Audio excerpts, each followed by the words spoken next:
Insurance isn't one size fits all. That's why drivers have trusted Progressive's Name Your Price tool for years. Just tell Progressive what you want to pay, and they'll show you coverage options that fit your budget. Visit Progressive.com to find a car insurance rate that works for you. Progressive Casualty Insurance Company and Affiliates. Price and coverage match limited by state law. Back to school season. You've got the new backpack, the folders, the 17 highlighter colors, but there's one essential that never makes the shopping list. Their pillow. And we all know better school days start with better sleep. So we've got big news. Coop Sleep Goods is running their back-to-school sale. Save 20% on the entire collection. Spend $150 or more and get a free gift. The sale starts July 28th and ends August 25th. From cooling pillows to mattress toppers that transform thin dorm room mattresses. I mean, the only thing left to blame for a bad night's sleep is their insomniac roommate. Coop's pillows are adjustable, built to fit how your kid sleeps, whether that's a twin XL dorm bed or their room at home. Spend $150 or more and get a free Ultra Tech pillow protector. Head to coopsleepgoods.com/comedy. That's COOP sleepgoods.com/comedy. 20% off plus a free pillow protector with $150 or more. Hey everyone, big news from the boys of the last podcast on the left. Check out The Last Comic Book on the Left, our most sinister comic anthology. Ooh. It now has a volume 2. Please pre-order now at z2comics.com. We have an even bigger stable of artists and talent and writers and everyone that we did for the first one, although the first one is fucking amazing and it's still available on z2comics.com. But we're asking you to go pre-order number 2, z2comics.com. You're going to like the way you read. All right, everyone. Thank you so much. Hail yourselves. Hail Satan. Hail Gee. There's no place to escape to. This is the last podcast. On the left. That's when the cannibalism started. What was that?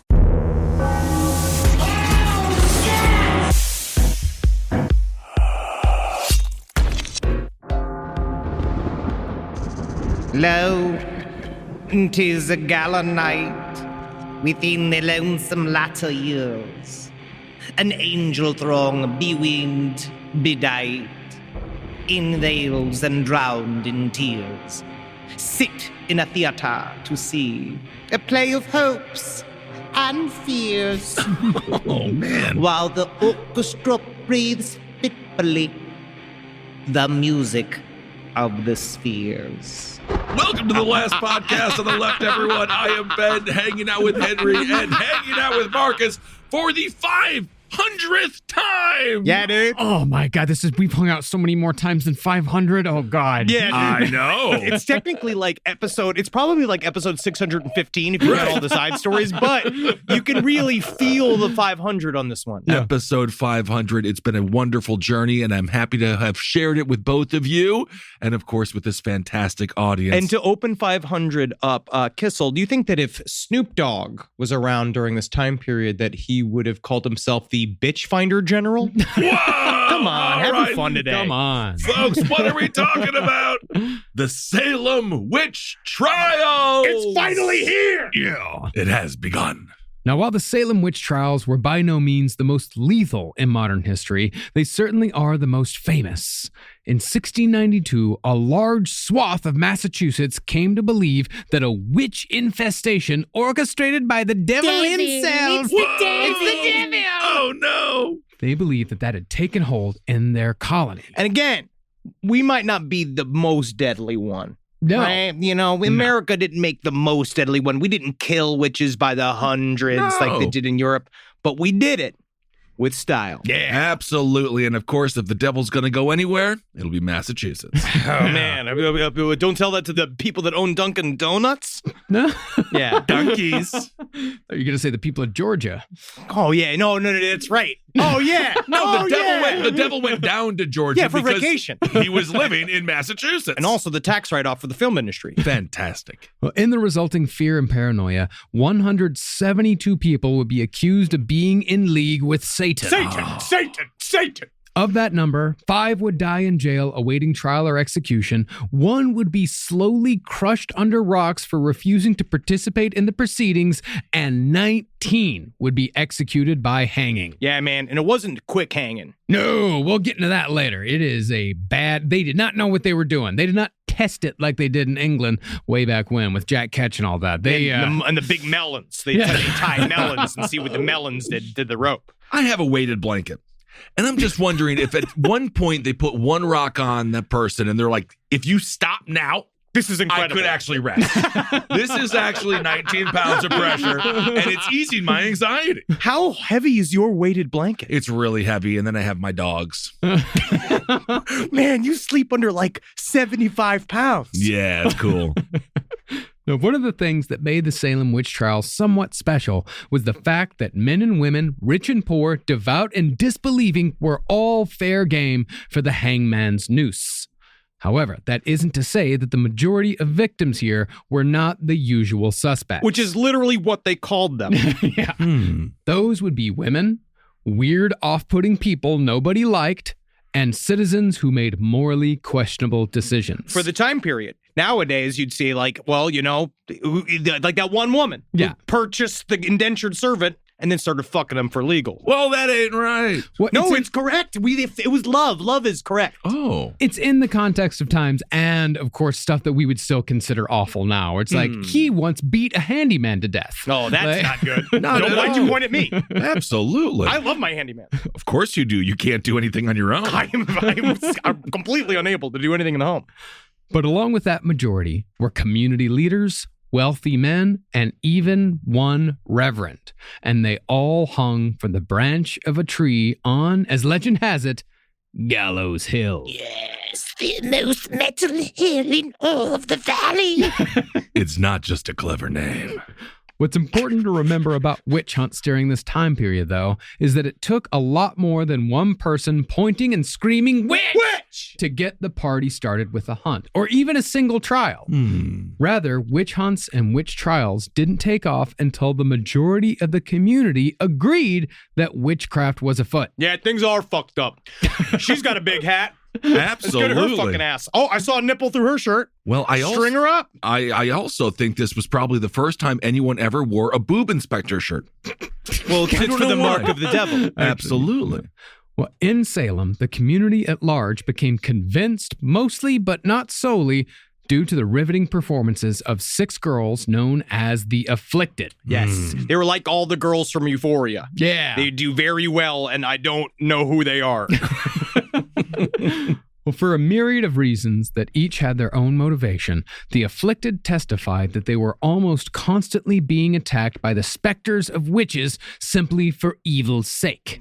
And in the course of those attacks, these girls also claimed to have gained secret knowledge of other evil deeds perpetrated by the Salem townsfolk. These are kind of cool chicks, to be honest. They work at Hot Topic. They know all the nice stuff. They'll kiss you, but they won't date you. I feel like they were more like robot servants within their own home because they were all children of Puritan families that were basically created to be a workforce. Well, they rebelled. Well, this is the first time. Well, there's many. It's very complicated. It's very complicated. We'll get into it. They were orphans. They were war refugees. They were all fucked up. They were all fucked up. That's actually, as an historian, all fucked up. It's all fucked up. That's your professional medical advice. That's your opinion. As a future history professor, come to my 9:30 a.m. class all fucked up with Professor Parks. I can't wait for you to freak out on those kids and throw an apple at somebody's head and get Nothing fired. has ever been good. Well, community members were accused of homicide, patricide, infanticide, inducing suicide, and multiple counts of serious assault, all in the service of the devil or for their own selfish wants and needs. The devil's just a middleman. All right, he's trying to help you out here. Yeah. Right. When it comes down to it, I also find it's really, really, apparently very difficult for the devil to get anybody to put anything in writing because he is sort of like a timeshare salesman. Well, there's a little bit of trust with the deal with the devil. A handshake should do it. No, well, you're supposed to kiss his literal asshole. Is that right? That is the part of that's one of the ceremonies. That was more of a European thing, though. No, I saw some asshole kissing in some of the descriptions. Maybe I'm looking for it, but it did feel like I saw a couple because you're supposed to Benedict kiss the rump of the goat. All right. But to that point, Henry, there were never any sexual allegations leveled. Yeah, they're not horny enough. Yeah, and despite the devil's supposed horniness, sex of any kind was never mentioned at any point during the trials, with rare, very vague exceptions. For me, that kind of points to the fact that they were kind of making it up as they were going, because they couldn't even make up horny shit to lie about. They had no point of reference for horny shit. Yeah, because they weren't doing anything. They weren't scissoring as far as I know. Right. I mean, I'm certain every once in a while they got a funny feeling on a horse. Oh, of course. And then all of a sudden you realize, but the horse also has a vase in the back between his trunk and his front, and I shall use the vase herewith for my pleasure. Oh, I'm sure. Sometimes you got a fart, it sneaks in, you get aroused. I mean, there's a series of different ways the person can orgasm. Mm-hmm. We'll just sit like this. We'll just sit like this because it's a long series ahead of us. And this is just the very beginning. It's not even you're even done with the intro wrap-up. Not at all. But lest ye think that Salem was just a bunch of wacky religious American nuts going off on a tear like they always do. I'm gonna kill you both. I'm gonna kill you fucking both. The witch hunt of 1692 was nothing compared to what went on in Europe both before and after the trials in Massachusetts. While the 25 killed in Salem marked those witch hunts as the deadliest in American history, 2,000 people were executed for witchcraft in Cologne, Germany, half a century before Salem. Honestly, and I feel bad for the gallows construction guys because, it's great to have so much work, but, at the same time, where's the you time? Yeah. It's exhausting. Didn't have that on my half century before 1692 bingo card. I get fine. Well, in Europe, they were more, they like to burn the witches. So it's more like it's the lumberman. He's the one that doesn't get the rest. Why do you think, I'm certain there actually is an answer, but I don't know the answer. Why did they prefer burning to our hanging? That is an answer I do not know. I guess it's just a cultural thing. We wouldn't understand.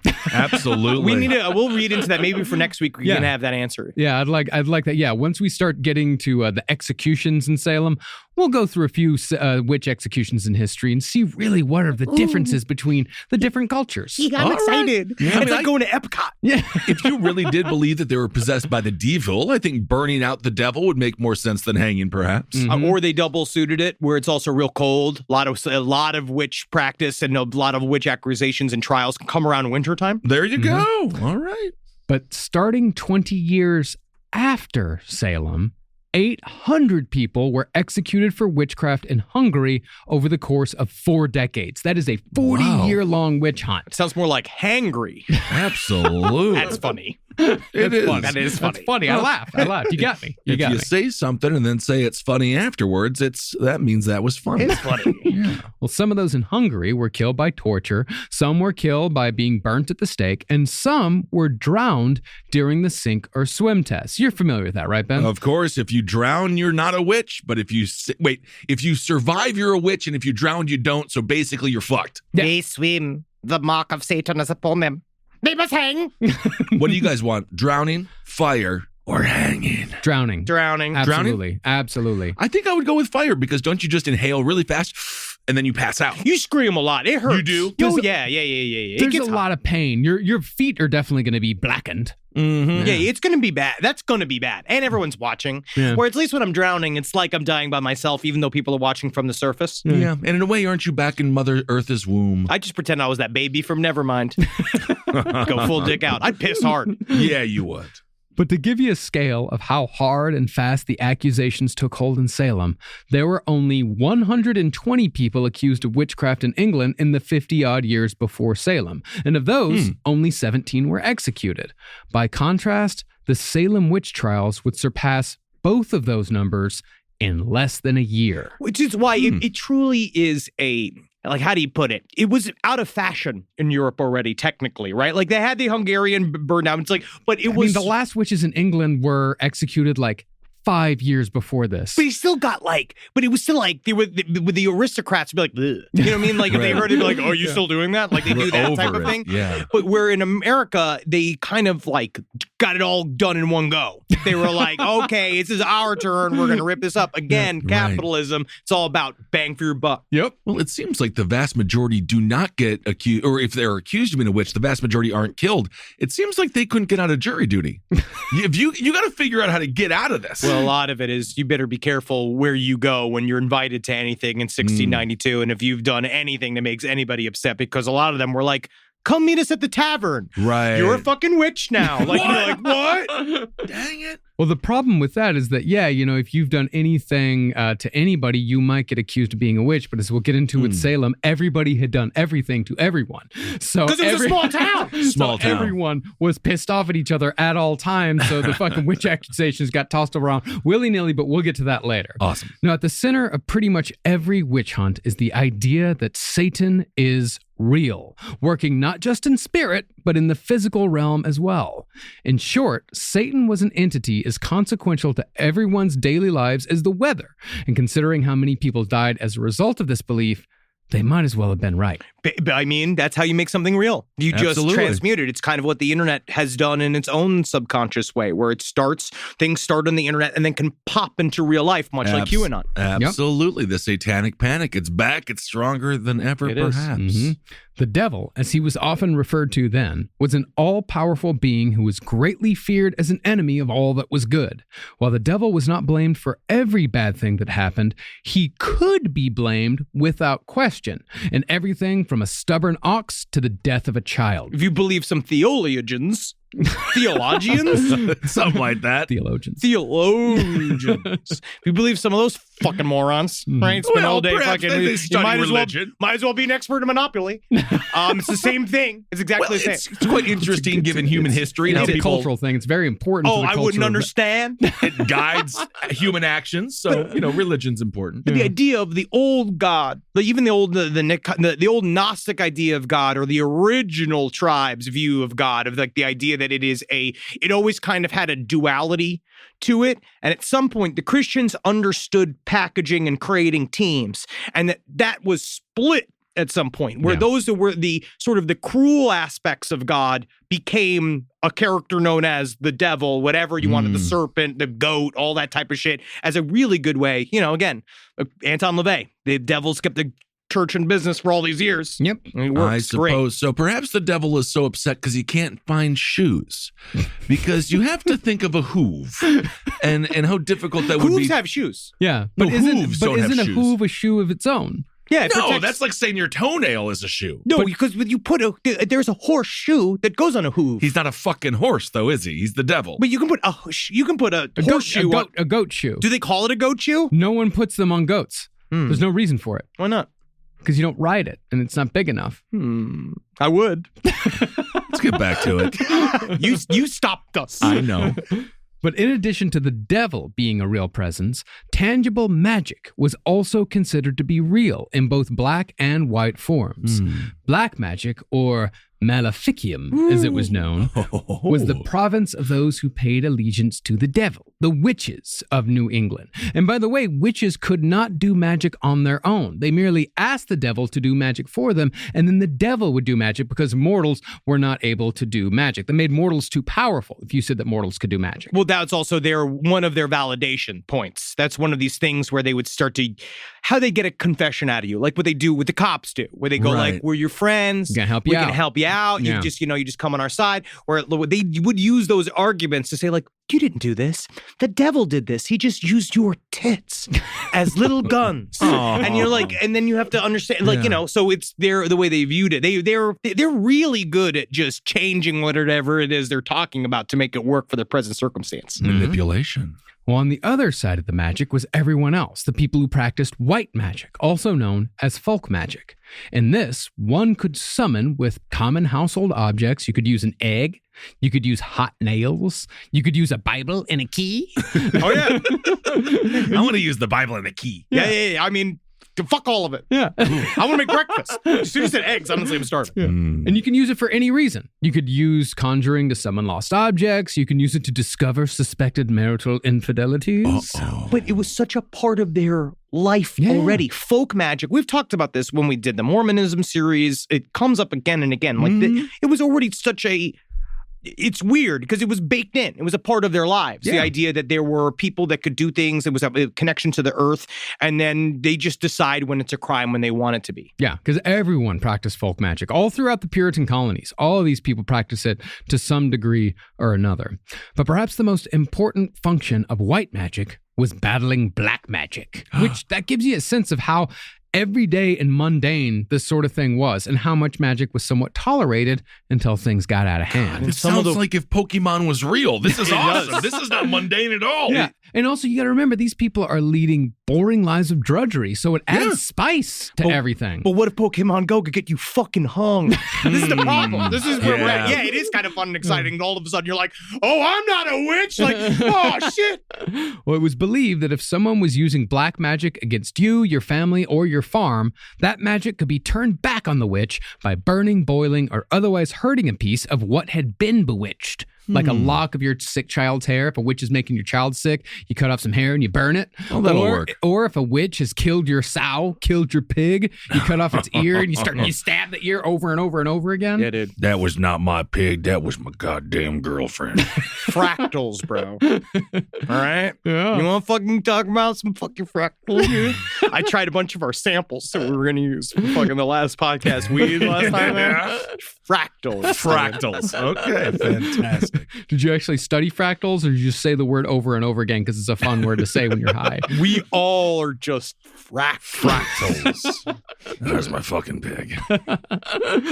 Well, things could even get physical in the battle between good and evil. One could confront a suspected witch directly and scratch him to draw a little bit of blood. And somehow, if you scratch the suspected witch, that would somehow deactivate the magic. If you drew blood, though. I do want to point out, you said him, and that was an interesting thing that I learned in the car with you, Marcus. It was not just women that were witches, it was also men. He can learn. Yes, he can. No, Yes, indeed. it's anybody who got the finger first. Well, in other words, during this time period, damn near everyone during the 1600s in rural New England, but especially Salem, they were kind of witchy, kind of weird, and very combative. They were truly independent. Yeah. Independent in a way that allowed them to consume themselves like a snake eating its own tail. Now, as far as why witches gave themselves over to the devil, it's really not all that clear, which, to modern eyes, makes the Salem Witch Trials all the more baffling. See, instead of Faustian bargains in which people sell their souls for great material wealth or status, the witches of 17th century New England supposedly signed temporary contracts with the devil in order to take revenge over petty grievances, like property line disputes or arguments over how many fucking chickens you owe me. Yeah, I mean, this is serious stuff. Well, it's almost like they're making it up because a lot of times the people that there has been incidents of real, quote unquote, real dark ceremonies, people working with the devil. But mostly, I think it's about a change in lifestyle, especially back from the time period. There's something about you aligning yourself with this other idea. We'll cover one of them, one of our favorite ones of them, who just like leaned into the witch thing, right? Yeah. I think it's really about escape of a deeply misogynist culture, but also bad for everybody. Like it was especially bad for women, but it was bad for everybody. Everybody was like caught in this Puritan fucking trap. And there's something about like you kind of let yourself go nuts. In a way, you kind of say like, yeah, I signed a deal with the devil, and it was for this freedom. It was like kind of what they did in The Witch, which I actually thought was really on the money. With their like, do you want to live deliciously? Fuck yeah, where it's all about that. It's more about like, don't you want to like smile? Yeah. Well, speaking of delicious, did they have clam chowder yet? Because it is amazing. I had some in San Diego during Comic-Con. Honestly, you've been talking about clam chowder for years. I love clam chowder, and I wonder if they had it. Where did clam chowder originate? You can't be that sad as a United society. States. It says it was here. 1600s? The first one, clam chowder. Oh my fucking Christ! Clam it's here. chowder. The brief history of clam chowder. It says 1919. Okay, wow, that's very new. That's the first document. Well, it says, it might have been could have been invented in the 17th century. Now we're going to get these fucking emails from the Clam Chowder Society. I love the clam chowder people, but either way, we can assume they did not have it then. They did not have it. No. Absolutely not. But I think, using the devil as a way to take revenge over petty grievances, or at least accusing people of doing so, I think this was just a way for people to use witchcraft as a way to completely overblow the small, very human disagreements that come from living in a society. Mm-hmm. And this goes double when a society is going through growing pains, much like colonial New England was in 1692. Growing pains is a really friendly way to put it. It technically was in a massive downward spiral. Which we'll get into. It is a mild way of putting it, but yeah, I mean, it's a society going through transition. Transition is scary. But put simply, this was just another way for the people of New England to turn their own personal anger and frustration into a righteous war between good and evil, which is what I think really lies at the heart of the Salem Witch Trials. It doesn't sound like anything we know now. So that's what I'm glad that there's no modern equivalent modern to that at ties. all. Not even close. But again, we'll state up top. It is very varied. There has been many books written on this subject, and we have some we've been reading and trying to get to the bottom of it. And this is going to be the last podcast version of what we think is at the center of the Salem Witch Trials, which everybody says something else. Yeah, of course. So the books don't mention like boob inspector shirts. No. That's what we bring to the Oh, I see. That's our spin. But before we get into the why and how, let's acknowledge our sources for this series. First, we've got the highly recommended book, A Storm of Witchcraft by Emerson W. Baker, which nicely summarizes both the trials themselves and the possible historical causes for the whole kerfluffle. You know what I like about this guy too? Emerson, he's got the name of a guy who lives in like a colonial Williamsburg hut on purpose. Yeah. And that's what I like. I like a historian to sound like a nerd. Emerson, I don't like the Catholic Church, but I wouldn't mind if he's deeply Catholic. Yeah. There's something about the name Emerson. Well, no, Emerson that's the Baker. problem. I try to watch a new documentary about the Puritans, and it's just all like, here's what they got right. But they don't like say anything about like everything that they got incorrect. And then you're like, oh, and then I looked at it, was like from a Christian like production company. And so sometimes those sources are a little skewed. Mm-hmm. All right. We've also got The Salem Witch Trials, a day-by-day chronicle of a community under siege by Marilyn K. Roach. This one is for your hardcore Salem heads out there. This is the book for the ones who want every single detail of what went on. It is fascinating, but goddamn is it dense. All right. You know what book I was reading that I also really loved that helped me get sort of like a vague understanding? I'm still reading it. And I'm going to, as we go throughout the series, I'm going to pontificate on it. It's called Europe's Inner Demons, The Demonization of Christians in Medieval Christendom by Norman Cohn. And it's really interesting to kind of see where all this might have come from. Well, he definitely made an exciting story. That's the most boring title I've ever heard. It's fascinating. So, without further ado, let's get into the Salem Witch Trials, starting with the question of what may have caused the whole affair. The answer to that question is, of course, a lot of shit. Get your shovels. Here we go.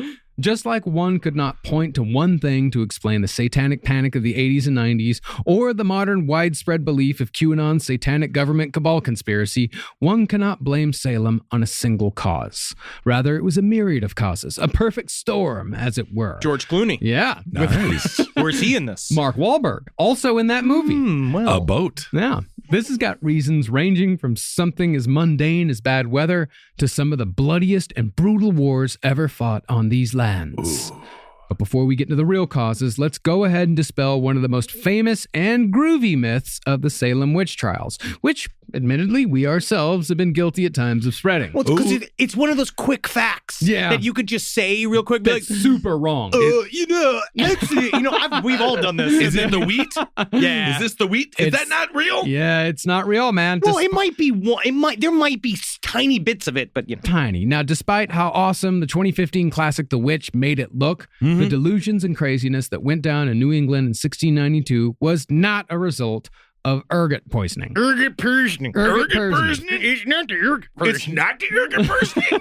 I've been wrong about the ergot poisoning this whole time. And I said, hey, you try to correct me one more time about ergot poisoning, I'm going to come down there here's I'm going to kill your mom and your dad. Oh my God, it's only ergot poisoning. See, in 1976, In the post-acid age, it was suggested that many of the people in Salem accusing others of witchcraft had been suffering from convulsive ergotism. Ergotism? It was not ergotism? It's convulsive ergotism. It's ergotism. That was as a result of eating the ergot fungus that grows on damp cereal grains. The ergotism. We have to save it. Episode 500. We're so professional now. Nothing. We're not stupid. We've grown. So, man, streamlined. Well, in Salem, that cereal grain would have been the communal rye that everyone ate from. And while ergot poisoning does indeed... It's hard to hear it now. It's hard to hear it without it. Call it EP or something. I only have to say it like 2 or 3 more times. Okay, good. But while ergot poisoning does indeed induce the sorts of trips one might have on acid, the descriptions we have of the afflicted don't include the other symptoms like neurological damage, gangrene, and near constant vomiting and diarrhea. Bro, I'm really fucking tripping off this ergot. I'm tripping birds. Where'd you get this ergot, man? Because I'm fucking tripping birds. I got it from Earlbertson's. I'm done. We got it out of our system. But it is such a... I love my hallucinogen community. Yeah. Right? You know, I love my mushroom people. I love doing acid. But it is a very high idea to be like, maybe they're all just fucking tripping balls, man. I thought that was sort of true. We don't know, but it's not the cause. I got Yeah. Well, additionally, had the afflicted been exposed to ergot for the entirety of 1692, they would have suffered permanent dementia. To the contrary, most of these girls lived normal lives free of any kind of mental illness after the trials finally settled down. Yeah, actually, a bunch of mayhem happened, and they all went, well, now it's over. Okay. Great. Moving on. Well, furthermore, the entire communal supply of rye would have been infected with ergot. And there are certainly more than a few people in Salem who said, this shit is crazy while it was all going on. Yeah, there were some not high people there. Yeah. But lastly, and perhaps most importantly, the accusations were not just confined to Salem Village. Oh. No, they were not. As I briefly mentioned, the witch hysteria infected multiple towns around Massachusetts. It even reached as far as Connecticut, 250 miles away as the crow flies. Okay. Yeah, it got a wee bit out of control. Mhm. And you could tell how it got out of control by how quickly all the regional governments try to cover it up. Yep. Interesting. And so now that we've got the easy answer out of the way, let's ask the questions everybody wants answered. Namely, how did this happen and why was it allowed to go on for so long? Because it was fun. And you got attention. Yeah. And you loved every minute of it. It must have been fun for someone at some point. And we'll get into that. Okay. As far as the questions go, I think the answer can be summed up in one sentence that can be applied to almost any witch hunt in history, small or large. In short, life sucked and everything was hard. Got you. And this was not even a time period where things were already generally hard. Right. So and then imagine it actually being like hard for incredibly difficult times. And this isn't Taco Bell taking away the Mexican pizza hard. Don't even fucking bring that up to me. I mean, because that's what causes people to riot today. I could barely read yesterday because of my chocolate tears. And honestly, I do need to go to the doctor because I don't know why my tears are brown. I know. It's sad. I could see the Choco Taco being a very cherished childhood memory to you. Oh yeah, man, I love that shit. That's the closest, psyop, by the way. That's literally the closest we got to Mexican food as children because Yeah. my parents don't like spice. That's a Choco Taco psyop. They're not getting rid of it. They just want to gin up support. They're doing that thing with like Mr. Peanut fucking Exactly. did, where he tried to kill him fucking self and they brought that Exactly. baby Peanut. Now he's just showing up like we didn't all have a funeral for you. Exactly. Now remember, this was life on the frontier in the early stages of American settlement, back when America, and especially New England, was still a deeply mysterious and lethally dangerous place where life sucked and everything was hard. However, life was made even harder than it had to be by the people who were in charge of Massachusetts colony, the ones who had founded it in the first place and were so desperately trying to hold on to their power by the late 1600s. Those people were the Puritans. Get your buckles. Hope you like your buckles. Myth! Myth. I've Another seen myth. some buckles. I watched Witchfinder General. They didn't have buckles? Buckles were overblown, as was the black clothing, but we'll get into it. Black was actually a very expensive color of clothing to have back in the 1600s. But again, it's Boston. I wish I was overblown. No, it's not. You're a funny guy. Yeah, you're clever. The Puritans, actually, which they called them a derogatory term. Yes. They called themselves good Christians. They also called themselves Congregationalists. Yeah. Okay. The Puritans had only landed on Plymouth Rock about 70 or so years before the Salem Witch Trials. But by the 1690s, when everything went down, things were not going well, for reasons both within and without their control. When it came to things the Puritans could do nothing about, all of this happened during the worst part of our last big bout with climate change, the so-called Little Ice Age that lasted from the year 1400 until the year 1800. That's not very little. It's huge. It's 400 years. It does sound like the Muppet Babies if the Muppet Babies cost fucking millions of lives due to drought and pestilence. Little Ice Age is kind of fun. It is cute. Well, specifically, Salem occurred during the Maunder Minimum, when every winter was the coldest in history and every summer was dry as a bone. Interestingly, scholars have noted that there was a high correlation between eras of extreme weather like the Maunder Minimum during the Little Ice Age and outbreaks of witchcraft in Europe. Again, life sucks and everything is hard. When everything is difficult and society's already pinned against you, every once in a while, you just get the pressure builds and it builds and it builds. And one day, that powder cake pops. Absolutely. Maunder Minimum, also a new movie starring Keanu Reeves where he goes to buffets, specifically Chinese buffets, and only has a little bit of food. Wow, he's been thinking about that. So pleased. Isn't that something? No. Sure is. It really is. Yeah. And he just has a little bit of food. Yeah, I know. Yes. You said it. What a surprise. I thought you were going to elucidate on it, but that's fine. What a surprise. Now, at the same time that everyone was either freezing to death or starving because there was no rain to grow crops, they were dealing with yet another disastrous frontier war with the indigenous tribes of New England. This caused rapid inflation, which in turn caused a massive depression, causing life to suck more and making everything even harder. Even harder and worse than it was the day before. Could have done without that. But for the Puritans, what stung the most was the fact that all these awful circumstances were not translating to increased church membership. Oh, then they were just like, I thought that when everything sucked and life was hard, you'd want to come here where we tell you to feel guilty about it. Why would this increase church membership? Why would I want to believe in God right now? He's obviously not thrilled with us killing a bunch of indigenous people. Well, because they thought that they don't get the message that God is telling us he's mad right now. Yeah. Why aren't you all here trying to suck God's dick so that he can smile? Sounds like an abusive relationship to me. It is. Yeah. Okay. Well, in fact, the so-called city upon a hill that the Puritans had envisioned, the thing that fucking Reagan stole in the 80s. Yeah. Yeah. That was a Puritan thing. Like the whole city upon a hill. Yeah, it's called a dog whistle to the evangelicals. They've been doing it a long fucking time. Yeah, They've had a lot they of have. long plans. I miss the old days of the dog whistle. Now it's just a straight up human yell. Yeah. Well, this so-called city upon a hill that the Puritans had envisioned when they came to America was quickly dissolving. Okay, you ready, guys? for Yep, this fucking- let's get all right. into fifth grade history. Yes, you need to get your notebooks out. All right? Quit touching Tammy. I got a trapper keeper. I'm gonna throw everyone in this classroom out on the street. I actually had a kick-ass trapper keeper with Teenage Mutant Ninja Turtles on it. Oh, mine was Legend of Zelda. No kidding? It was great. It was rare. Wow. It was rare, but I got it. Nice. Whoa, Yeah. cool. Yeah. Yeah. Wow, my parents didn't believe in it. Yeah, they didn't believe in trapper keepers. Yeah, they thought it was stupid. So I had the composition books. Oh, wow. Yep. Weird. Classy Yes. boy. I don't know why they were against it. They're like, we're not spending money on this.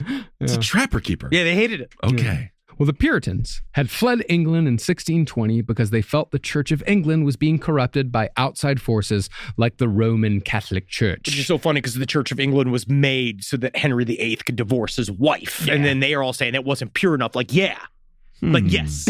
All right. So the Puritans fled to a place where they could practice pure Christianity, i.e. Puritanism, although as Henry said, that was not what they called themselves. Like how the Mormons called themselves Latter-day Saints and we called them Mormons, the Puritans called themselves, as I said, Congregationalists. I did the tiniest bit of reading because it's very boring about Protestantism. Protestantism. Protestantism.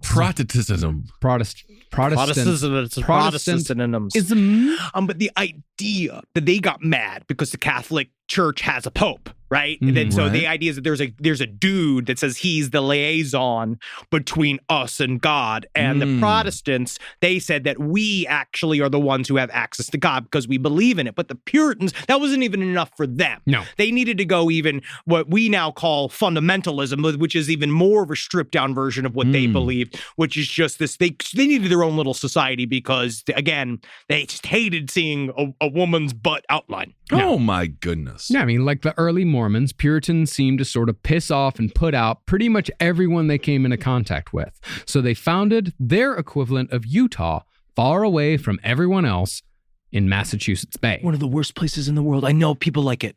I'm sure there's aspects of it that are great, but Utah is beautiful. The rest of the fucking pilgrims, they went to the Dominican Republic. Ooh, the DR. Beautiful, you know what I mean? They went down to the islands. Yeah. Like, it's beautiful. They went to Florida. They went to all these, like, nice temperatures. The opposite of fucking England. And can you imagine just going to worse England? Yeah, I totally feel you. Also, Dominican Republic, apparently it's a hidden gem. And I was with a cab driver once, and he said, "Don't tell anybody the DR is the best place to vacation." That's what I hear. Why are you doing this, Ben? I don't know. Is there a... Well, isn't it? Is it It must be your Yeah. Well, as an interesting side note, most Puritans came from East Anglia in England, which was the same place where the last great witch trials of England took place, in which 100 people were murdered, including 15 in one day. And that was just a few short decades before Salem. And they did it. They looked at it like they were the executives of Marvel. And they're like, we love this. We're going to do a full expanded universe of this. Expanded really multiverse. can't wait. Yep. Yeah. But when we think of the Puritans, while they were indeed the rigid stick-up-their-ass dicks that we imagine them as, they were not quite the plain black-clothed fuddy-duddies we imagine. Rather, they drank in moderation. They had taverns in Salem. Yeah. They wore bright and fancy clothes with fancy lace if they were rich, which many of them were. Okay. They owned gaudy furniture. You could find a Turkish rug, a brightly covered Turkish rug in a Puritan household. And they even supposedly enjoyed a good joke. A good jab. What kind of joke? What do you call a woman showing her knee? What do you call it? A dead prostitute. Whoa, that's not funny. Puritans also believed that prosperity was a sign of favor from God. Very similar to Mormons as well. Yeah, so the richer the man, the more God loved him. This is but one of many, many parallels between the Puritans and modern evangelical Christians. I've seen Elon Musk with his shirt off. God does not love it. Hey, man, the only thing I can ever say to defend him is that he's got a thinker's body. And the rest of us who are also built like that man just better be hope that you are very charming. Rob Liefeld, Captain America, that's all I see. Yep. Now, because of their belief in the prosperity gospel, Puritans were made up mostly of the merchant class. And they left England not because they weren't doing well, but because they wanted to form their own Christian theocracy where they were the ones on top. But when it comes to making life much harder than it needs to be, the Puritans made it doubly so by choosing Calvinism as the backbone of their faith. Yeah, and they had that ball, and you got the tiger doll there. Yeah, hanging out. exactly. He's always pissing on Ford. Yeah, he's always pissing on Ford. And I have the one where I got him pissing on just the words ex-wife. Oh, my. I got one where he's pissing on the word cystic fibrosis. Hey, man, fuck cystic fibrosis. I fucking hate it, too. I'm with you, Calvin. Well, basically, Calvinism says that because of the fall of Adam and Eve, every person is not only born as a sinner into a life of total depravity, Yay! but their ultimate destination of heaven or hell is already determined by God before they're even born. Well, nothing they can do in life can change God's decision. Fantastic. I've been replaying Red Dead Redemption, and I'm trying to be good, but I just ran over a random mom on my freaking horse, and they're like, now you're bad. And I'm like, well, you know what? Fuck it then. Everyone's dead. Now everyone's dead in this town. It just really does. I hate that so much, though, because You know what? Just I want to remind people, you're born beautiful. You're born beautiful. You're born pure. Yeah, you can change your You own did not do lot in anything life. wrong to be born. But the idea is that you had to live in sort of a suspense as whether or not you'll find out that a celestial Howie Mandel will arrive with a suitcase and open it up and see, you're saved. Like he literally just shows you that God's face and see it, boom. That's the only way you know. Deal indeed. I mean, really, all you could hope for was for God to show himself to you in some way to let you know that you were one of the ones going to heaven. That meant that every Calvinist spent every day wishing and hoping and praying and looking for any sign that they were going to heaven. Because if they didn't see that sign before they died, the devil would see them in hell. I'll see you in hell, Mr. Man. Just make it up then. If you have to see God, just look at something and say, that was it. Yeah. And then move on. Yes, Kissel. That's what they would do. That's what I would do. I'd be like, there's God right there. Boom. Oh, right there. See now. You see that cardinal over there? That's my pop-up. Yep. Just do my mom. Who's got 2 thumbs in this safe? This guy. Okay. You get it. Now, this was a highly stressful way to live, especially in a time and place where it was so very easy to die. As such, even while more Puritans were coming from England, those who'd already settled were breaking off to form new colonies, and Puritans were banishing even more of their brethren for heresy and differing interpretation of Scripture. And because this was so stressful, and because they were just banishing people left and right, there was a massive decline in church membership. Yeah. So what's the different interpretation? Be like, well, technically, yes, Noah did have sex with his daughter, but they only did anal. And you don't seem to recognize that, which is bizarre that you don't recognize. It's bizarre. It could be something as small as a word. You know, what does that word mean in the context of the larger Christianity? Right. Yeah, I mean, it really could be that small. Because remember, these people were Puritan. They are all about the pure word of God. Yes, they believe the Bible is infallible, every word, and unlike certain stripes that believed it is to be interpreted, right? Technically, most Christian sects believe that it is the word of God, but it's also to be interpreted, where this is a group that believes that it is literal word for word. Absolutely. But also because of the nature of the way they believe, it can only come from the Bible. So everything was lawyered. All of their faith systems were all like, well, I've got this provision that says I can do this. And then they chunk out all the poetry, and you can make it validate any single thing that you want. Most of the Bible is just a list of names. It really is. The Old Testament. But, yes. Because the Bible also has so many contradictions in it, then that really fucks with interpretation as well. Because even if you take the Bible as the unvarnished word of God, then you're still going to have to interpret some of it because one thing in one book completely contradicts something in another book. Yeah, it's like reading the diaries of Andy Dick. I don't know. Andy was different on Tuesday, that's for certain. Andy's feeling real sorry on Thursday. Yes, he is. Evangelicals, the King James, that's their version, and they love every word. Yeah, LeBron, man. I do love LeBron. Well, in addition to the schism within Puritanism, a royal decree opened the immigration of Massachusetts to all faiths, meaning Quakers and Baptists and the like were all starting to fill New England. And when I say all faiths, I mean all Christian faiths. Yes. And there's a little bit, obviously, I'm real glad we didn't get too granular on this because it does get pretty sleepy. Yeah. But there is stuff it is kind of interesting that plays into it. The idea that basically the Massachusetts colony was also getting too rich and powerful on their own, separate away from England. So then they have to figure out a new way to rip apart the inner governments of and these places, being well, now they're basically forming their own country 1,500 miles from us. Right. We need to figure out a way to kind of separate all this and dissipate their little colony. Yeah. Rise from your grave. Hey, what's up, everyone? How you doing? Ben Kissel here with Henry Zabrowski. Yeah, it's me, man. Yeah, bro. Henry Zabrowski is smoking some of that sweet last podcast on the left, babe.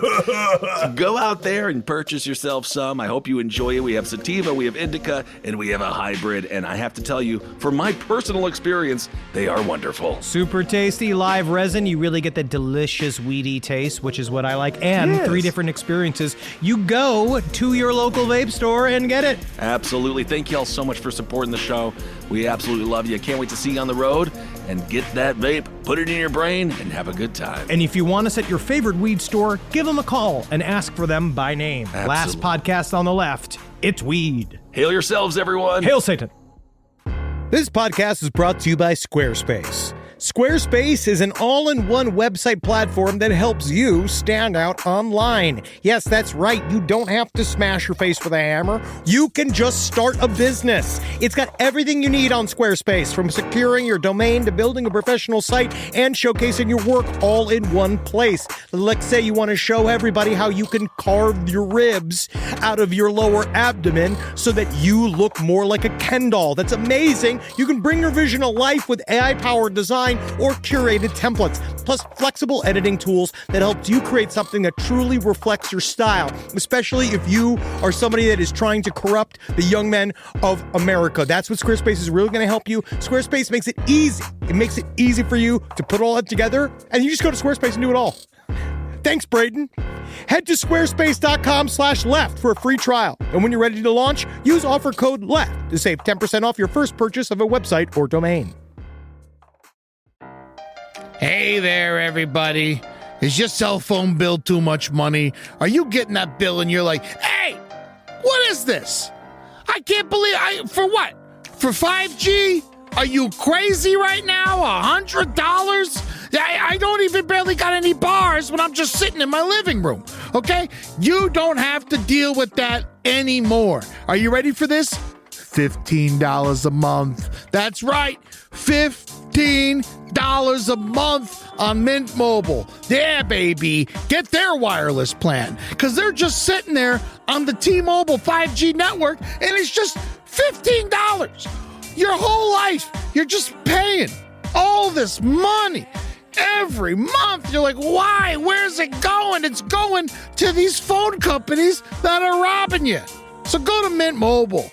Let them help you talk to your mom. So get your new wireless plan for just $15 a month. Go to mintmobile.com/LPOTL. That's mintmobile.com/LPOTL. Cut your wireless bill to $15 a month at mintmobile.com/LPOTL. That's it. There's no catch. Upfront payment of $45 for 3 months, $90 for 6 months, $180 for 12 months. Plan required, $15 per month equivalent. Taxes and fees extra. Initial plan term only. Greater than 50 gigabytes may slow when the network is busy. Includes up to 20 gigabytes hotspot. Capable device required. Availability, speed, and coverage varies. See mintmobile.com. Back to school season. You've got the new backpack, the folders, the 17 highlighter colors, but there's one essential that never makes the shopping list. Their pillow. And we all know better school days start with better sleep. So we've got big news. Coop Sleep Goods is running their back-to-school sale. Save 20% on the entire collection. Spend $150 or more and get a free gift. The sale starts July 28th and ends August 25th. From cooling pillows to mattress toppers that transform thin dorm room mattresses. I mean, the only thing left to blame for a bad night's sleep is their insomniac roommate.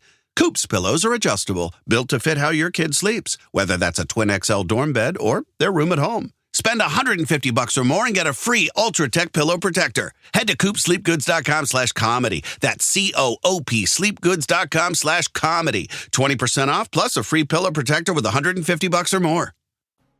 Now, nobody told the Puritans they couldn't be Puritans anymore, but it was becoming obvious by the late 1600s that their status as top dog in charge of everything was soon coming to an end. And really, the Puritans probably would have stayed in power for far longer than they did, if not for the Salem Witch Trials.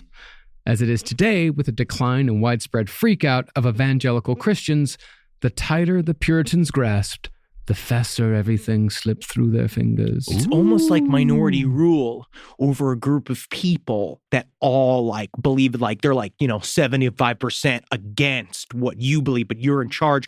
And then the more you clamp down, it's sort of a rip society apart. I could see that in this movie. Keanu, he just has one nugget. He doesn't even eat the Chinese food. It's just one chicken nugget. You mean that he eats one? I thought you meant he had one testicle. I thought, and that's a character choice. Interesting, but that's just more. That's in his character bio. If he goes to an all-you-can-eat buffet and just has a little bit. He just shows that's about control. Exactly. But outside of all the spiritual hand-wringing and environmental factors, New England in the late 1600s was also a horrifically violent place owing to the many frontier wars waged against the indigenous population. By far the worst of these was King Philip's War, which lasted 14 months from 1675 till 1676, about 15 years before Salem. It sounds pretty rough. Yeah. It was pretty violent. It's like our own version of Vietnam. Yeah. But it was even more, it was bad because they didn't even have machine guns, which kill you quick. This is arrows. This is just hacking and slashing. And muskets. Right. Yeah. So you would just tell someone who was suffering from PTSD from Vietnam that they had it too good. You didn't really see a war. You get in a time machine, I'll show you a fucking war. We've actually covered King Philip's War once before. Some say that's why the Bridgewater Triangle is so haunted, because that's where King Philip's War took place. Oh. And this war was a last-ditch effort by the Wampanoag and Narragansett peoples to stop English settlement. Specifically, the colonies targeted were founded by Puritans, who all believed that the natives of New England were heathens in league with Satan. Satan! Now, King Philip's War was the bloodiest per capita in United States history in terms of just sheer numbers killed. Wow. Half of the entire indigenous population of New England died from either war, disease, starvation, and hundreds upon hundreds of colonists died, and there weren't that many to begin with. So it sets a dark tone. Yeah. Absolutely. And it also holds the distinction of being perhaps the goriest, most nightmarish war ever fought in America. I mean, yeah, the Civil War, it was fucking bad. It was horrible. Right. But King Philip's War is a fucking horror movie. Okay. Yeah, dude, people just I was reading accounts of young women being like, I saw my brother falling on the field. And they were all the men with their hacksaws and their axes playing with his entrails. And you're like, cool. I mean, my first reaction is like, whoa, awesome. And you're like, oh, trauma. Yeah. Well, I wonder, you probably learn a lot about the human body that way, don't you? You do. You do. I don't think they were interested, though. The Wampanoag, they were interested in psychological warfare. Oh, okay. Yeah. They regularly mutilated the bodies of slain soldiers and colonists, hanging body parts from trees and sticking heads atop poles, in addition to sometimes wearing the body parts of the men they killed into their next battle. See how I got that one dude's head on my head? It's kind of cool. That's kind of cool, right? It's just a head and a hat. I think if I was going into war, I'd be like, whoa, dude, bunch of leather faces out there, man. Like, Yeah. I think let's not go to war today. They were very much so outnumbered. Mhm. And so they had to do what they had to do to try to figure out, how do we not get steamrolled here? You got to go full Jeffrey Dahmer in prison. You got to lean in and scare the hell out of people. Well, in response, the Puritans came back disproportionately harder. They burned hundreds of old people, women, and children alive by setting the fort where they were hiding on fire. The Narragansetts then took 9 colonists to a place now called 9 Men's Misery, where those 9 men were tortured, then clubbed to death. Oh, that's a good ladies only bar name. 9 Men's Misery. Yeah. Just a bunch of dancers, Chippendales crying on stage. He's just Cry like my husband. more! Cry, just like my husband. Well, amongst those tortures was something called the gauntlet, wherein men were made to run naked through a row of natives while being whipped to tatters, after which flesh would be cut from their legs and fire would be inserted into the wounds. Whoa. Near the end, the English soldiers were cutting the toes and fingers from Narragansetts, breaking their legs and beating the brains out of their skulls.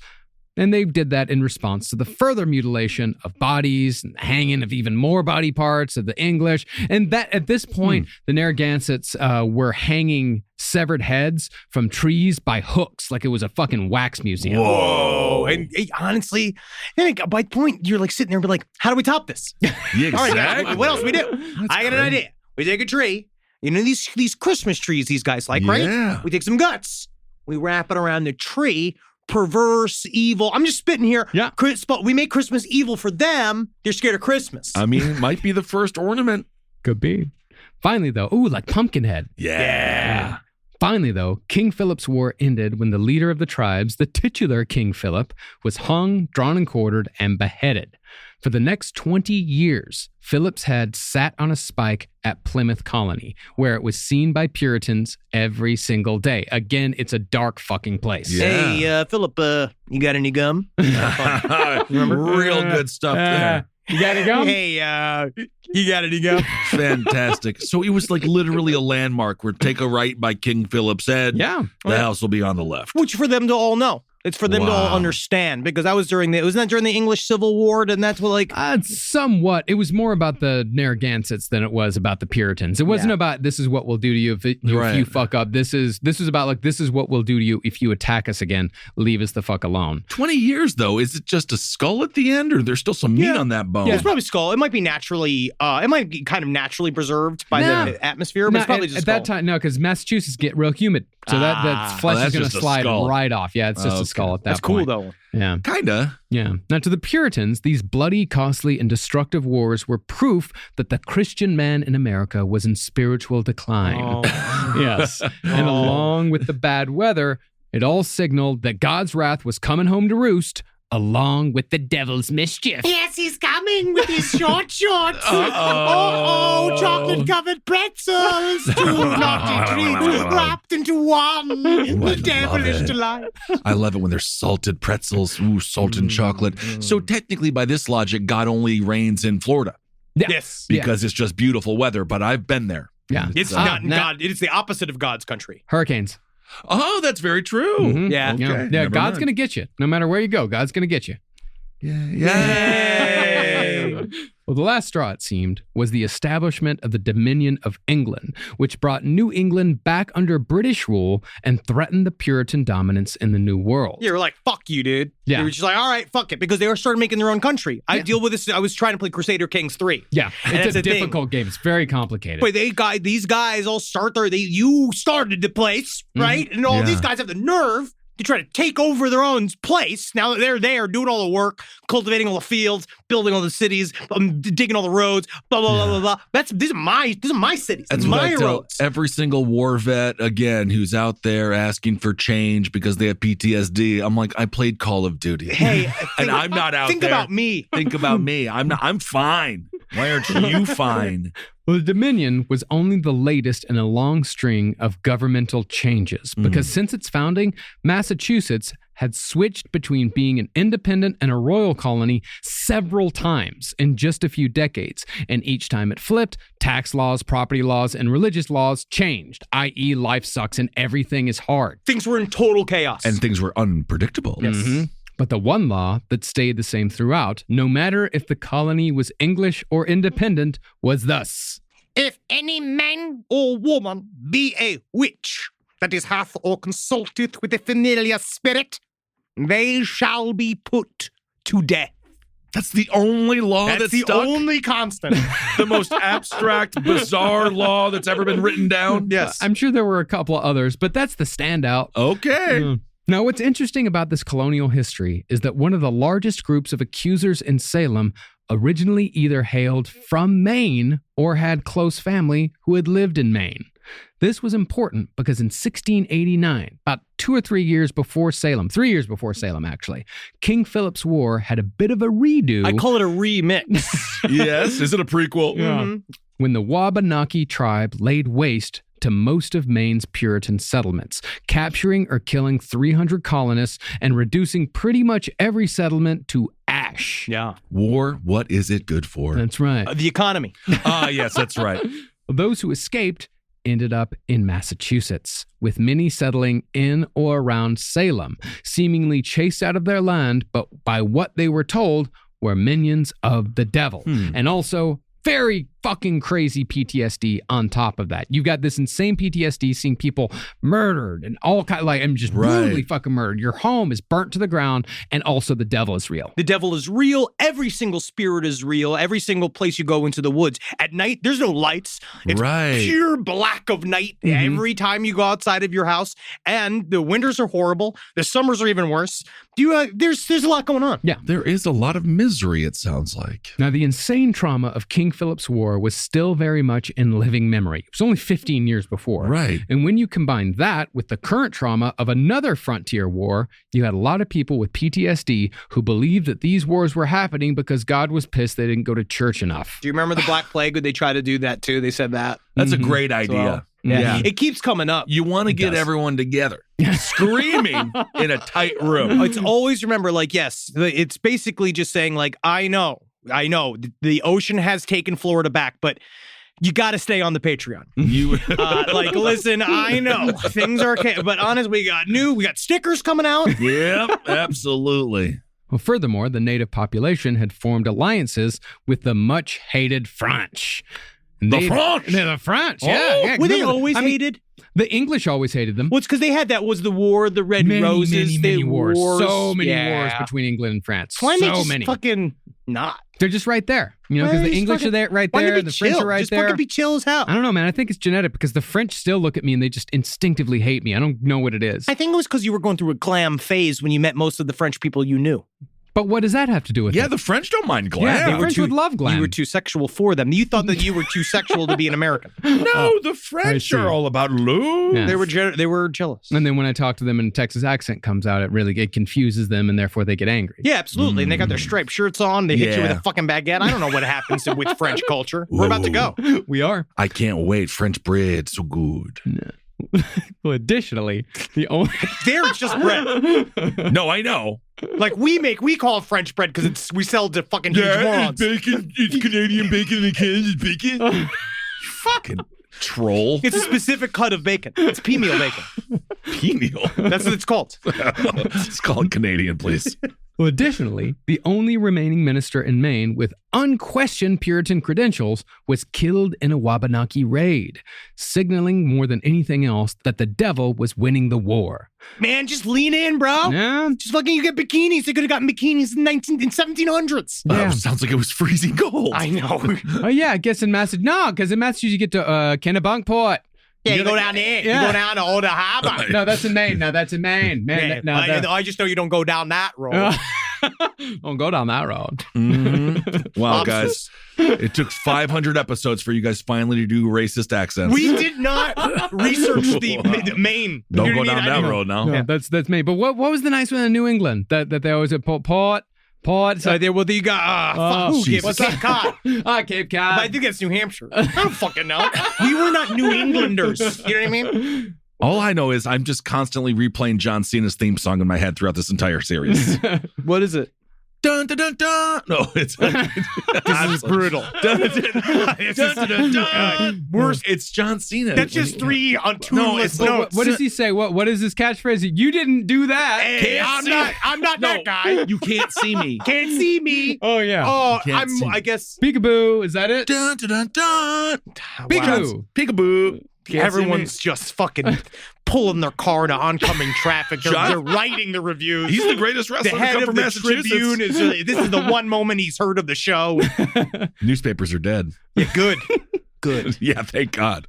Well, perhaps not coincidentally, though, the killing of the last Puritan minister in Maine occurred in January of 1692, just when the first afflicted in Salem began showing the more intense symptoms of bewitchment.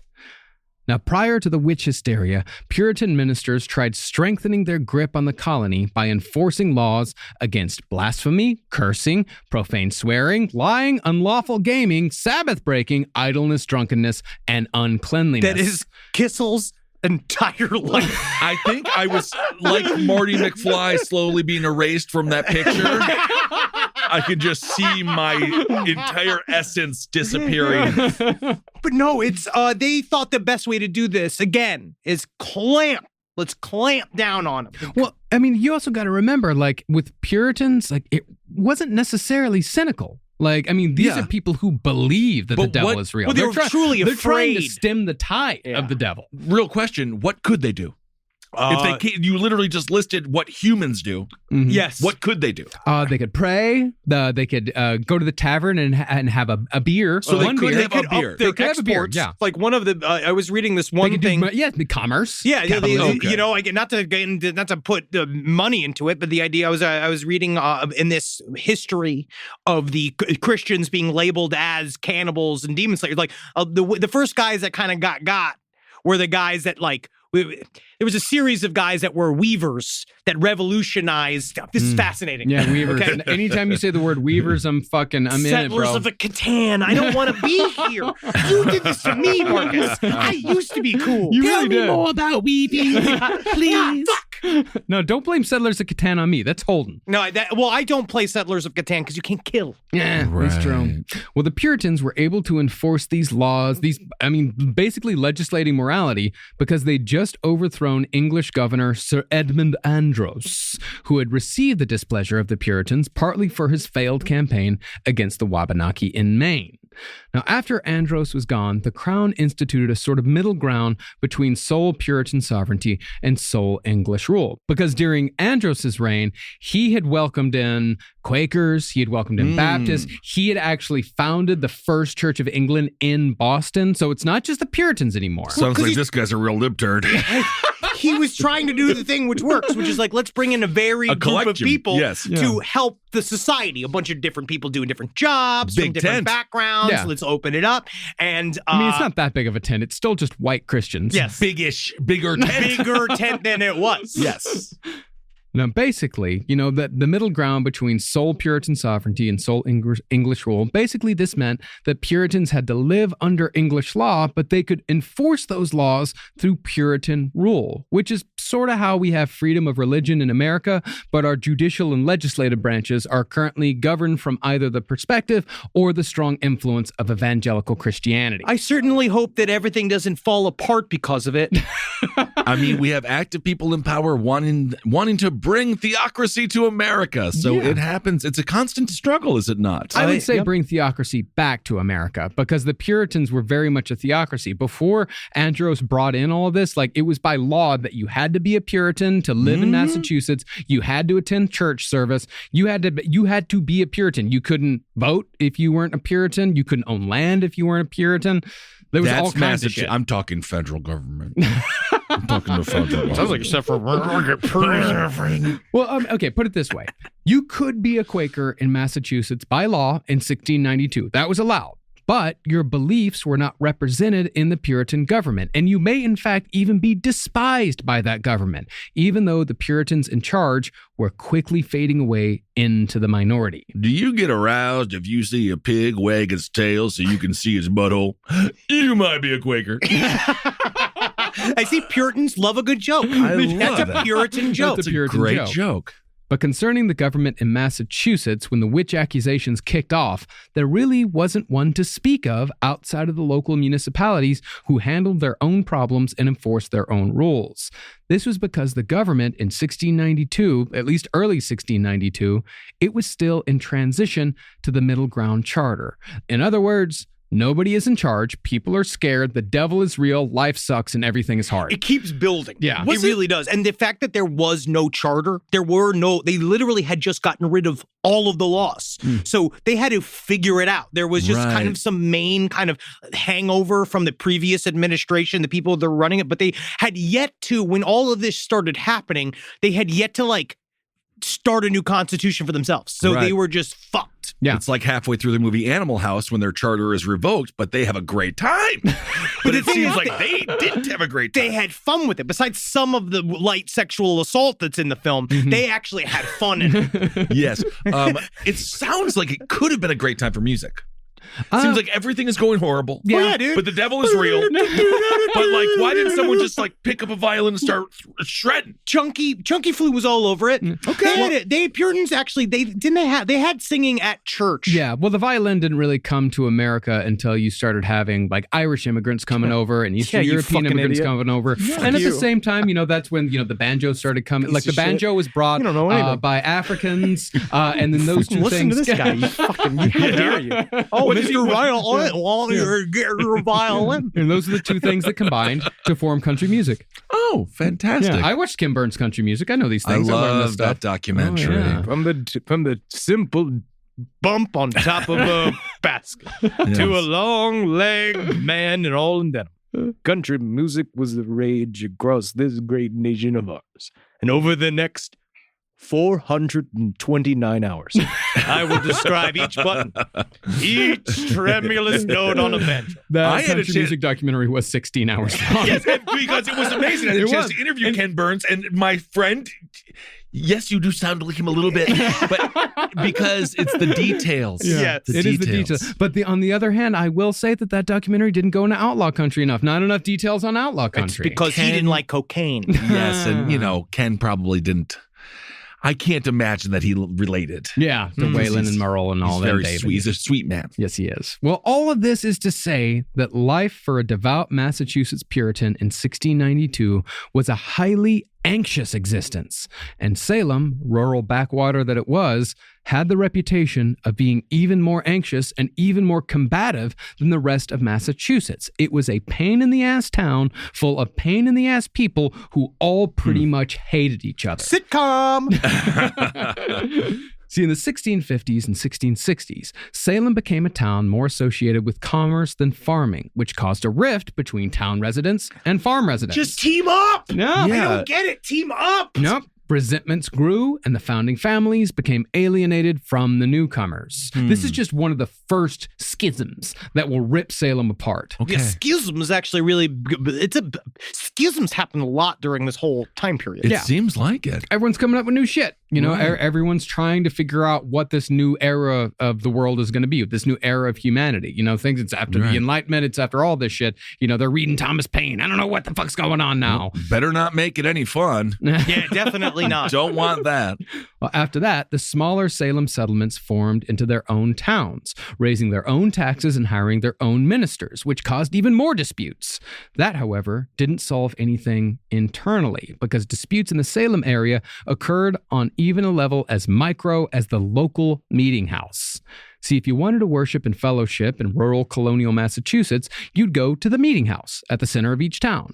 This was where villagers received communion and baptized their children. And Puritan stance, they had that was one of the things that they rebelled against, was the rigid things and the amount of rituals that the Catholic Church did, because they amounted it to idolatry. Yeah. Like, you were not supposed to be taking the Eucharist all the time. They felt that it was a thing you did once or twice a year. Like, it was for those that were truly saved. They were the ones that were really kind of a part of it. They felt that the Catholics were far too brazen, allowing anybody to take the Eucharist. Yeah. And they also got to be Catholic, though. But they also felt that when you knelt and you believe, like, the idea of, like, that Eucharist became the blood and the flesh of Christ, which is what the Catholics believe, and that if you kneel at it, you're worshiping the Eucharist, which they also felt was idolatry. And so they kept it, their thing was like, societally, it's real tight. Yeah. But ritually, it's real loose. Like, we just kind of throw it out there. Baptism's the most important thing, and then going to supper. Yeah. You're going to want to have supper. What's it called? Supper. Transmutation. I believe it's transubstantiation. Transubstantiation, yeah. There we go. I remember Catholic school. Well, the Puritans, they were focused on the important shit.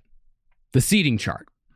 I don't know. Oh, God, no. It's never changed in New England. It hasn't changed ever since. They don't even go for the fights that must happen at New England weddings. And I can already see their great-great-great-great-great-great-great-great-great-grand daughters right now, the head of the HOA, driving everyone freaking insane. Oh, yeah. Oh, my God. I mean, really, a lot of the disagreements in Salem, it's HOA shit. It's a lot. It's these really petty, small grievances that fucking add up. You're going to want to notice your fence is not quite high enough, and I can see you changing. Yeah. I watch you change every day, and it should be illegal to watch how slowly you put on a pair of pants. Oh. Well, seating in the meeting house was not first come, first serve, but assigned and based on social rank. See, I'm actually not against this because I don't like the Southwest Airlines approach. I don't like to have to fight for my seat, but I also don't like the idea of it being like a hierarchy, but also I like a good assigned seat. Complicated. But that's the thing, is that you chose that seat when you bought that airline ticket. They did not choose that for you. The seating here is being chosen for you. But it's still assigned. It's very much so, but it's like how you get invited to what you find out about, like, quote unquote Hollywood show business parties, that you find out a lot of times you're invited to certain levels. Yeah. Like, oh, you got that red band? Great, you can come to this small bar. Right. Oh, unfortunately, if you want to go to that other place, you're gonna need a turquoise band as well. And then you find out, like, how low you are on the totem pole by where you're allowed to drink one watered down whiskey drink. Absolutely, which is why you should never go to those things. Well, the wealthy were at the front, and everyone else was behind them. And the children, servants, and enslaved people were all up in the balconies. The seating custom, however, brought its own problems. In 1680, in Andover, where many later witchcraft accusations would occur, remember, it wasn't just Salem, a new meeting house was built, which meant a new seating plan. Oh, man. Got this fucking figured out. You didn't fucking think about that, Larry. Hey, Larry, you didn't think about that, did you? Listen, okay. No seats. Everybody no stands. seats? Fuck everybody. Where do they stand? This set neighbor upon neighbor in yet another friction-inducing incident. And this is so fucked up where it's just like, these are the tiny things that led up to mass executions. It's crazy how simple it all is. Oh, it's very small. It's very silly. And remember, this is a community. These communities are at most 500 people. Salem was about 500. Sounds like they're all Milton from Office Space. She's like, if I get to be in the goddamn middle again, I'm going to It is like that because, again, I'm in the middle, see one more fucking time. These are the last little things that give them any form of status or hold in their society, and they are all because, again, the crops are fucked. Right. They are in total absolute chaos. And remember, they're importing all of their food. All of their foodstuffs are being imported. So you have insane inflation. Yeah. You have depression. They're fighting these frontier wars. The fucking colonial government is like printing more and more money off, which makes it even worse. Like everything is fucked. So this is the only thing you got. It's like, I sat in row B. And remember, everyone here is living under a tremendous amount of stress and pressure just to survive everyday life. Every day is a gift to these people. And additionally... Doesn't sound like a gift. No, it sounds like a fucking... That's what it sounds like. Yeah, any day you don't choke on your own fucking phlegm, that is a good day. Nice. Yes. Additionally, these people were not living anywhere even close to modern New England. If you've ever been out in those forests or even driven through New England at night, you can attest that it can be a terrifying place. Yeah. And it's said that New England felt haunted even before so many colonists and indigenous people died out there. That's why Ted Kennedy did what he did. Yeah, left that woman to die. He was so scared of the ghosts. Oh, he was. That was the thing. As soon as the girl was dying, he was sitting there, and then like he saw them. Oh, I gotta get out of here. Yeah. Oh no. And then he could never be president. He just had to be a senator for 50 GD years. That's all. Oh. And since people were already living under such a constant state of anxiety, the small frictions that naturally occur between neighbors became highly contentious, spiteful, and as serious as life and death.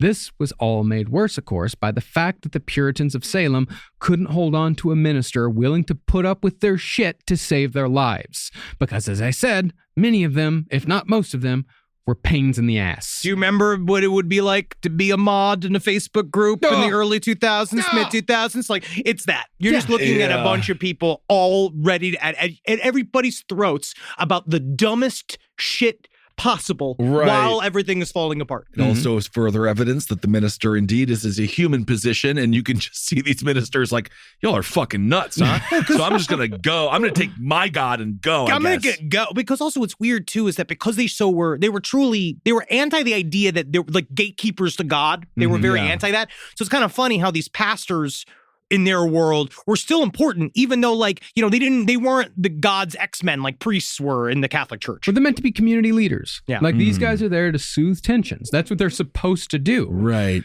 But in Salem, they were quite the hard cat to tame.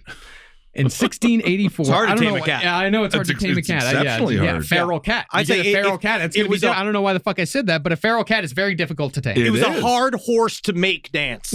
Absolutely, especially if it wants to dance backwards.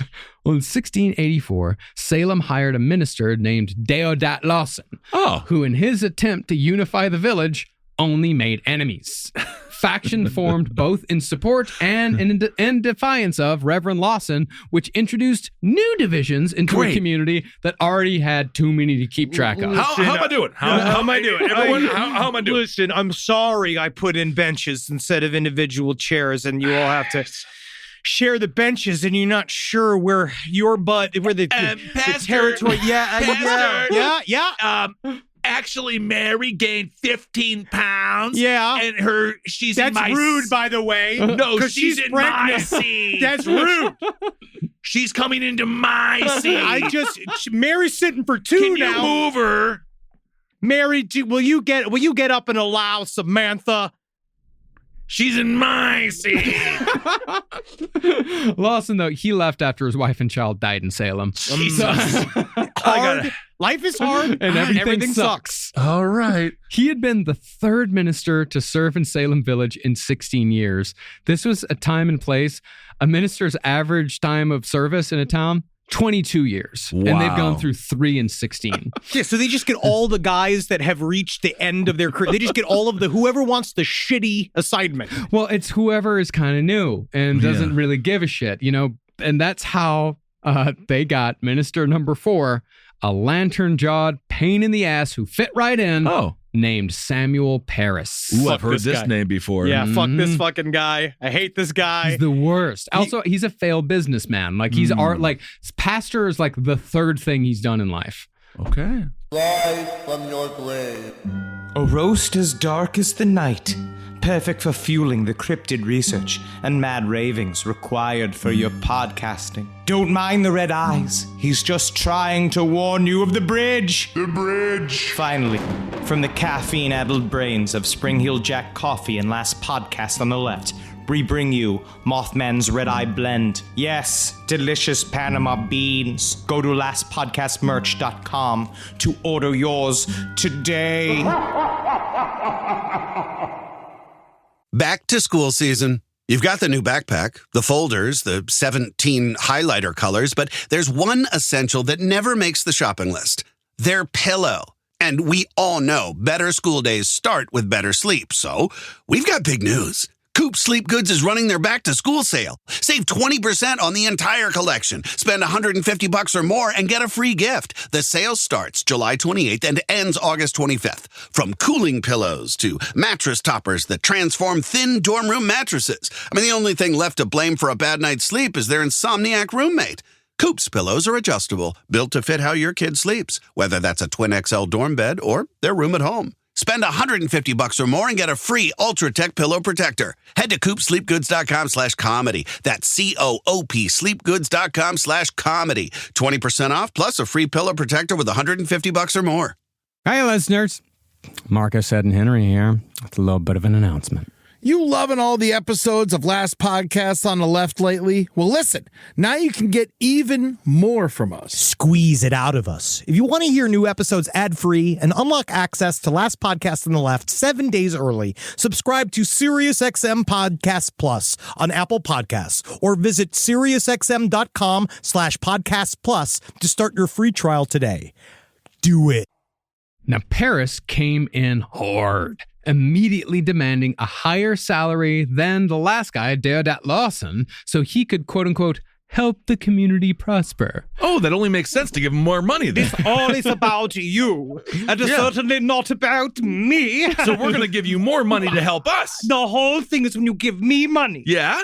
Don't you want to see me smile? I love it. That really helps me get in here and go, oh, you're a bunch of bitches and should all be killed by the Lord. And then if there's a big storm, you'll help us out, right? Like we can come here and seek shelter? Let the preacher keep himself safe first. Okay. Because I need to, honestly, it's better for me to meet God if we die first, and then I can help you get all in there, Awesome. Here's all our money because we don't have a lot to begin with. Well, additionally, Paris also demanded free firewood so he could, quote-unquote, write his sermons at night. Oh, now we're going to deal with your insomnia? Yeah. And after 8 months of negotiating on how many ducats they'd give him, or pounds by this point, how many pounds, how much free firewood, how often, he and the village finally agreed on a price. Samuel Paris began preaching in Salem in November of 1689, less than 3 years before the trials that made Salem infamous began. Now, immediately, Samuel Paris told his parishioners that he was going to crusade for moral reformation and he was going to increase church membership. At the same time, though, Paris, a Puritan hardliner, had refused the only thing that made increasing Puritan membership feasible. That was the halfway covenant. Yeah, dude. Okay, what's that? You got a coupon for half off your soul. Okay. See, because Puritans had the well-deserved reputation as strict reactionaries, their numbers had quickly declined within a single generation in America. We went through all the reasons why. By 1662, 30 years before Salem, the Puritans were so desperate to bring back members that they came up with a highly confusing compromise called the Halfway Covenant. It's called the family plan. Yeah. Okay, this is great. This I think, said that children of non-members could be baptized into the church, making their parents partial members who could participate in every aspect of Puritan worship except partaking in the Lord's Supper. Okay. That's what they called communion. Sure. Well, they also didn't, it's like they didn't have to come to church all the time. So basically, you kind of get off the hook for some of the more stricter provisions of being a Puritan, but you're also allowed to get baptized, which allows you to vote. Awesome. And be within the culture. It makes all the sense in the world.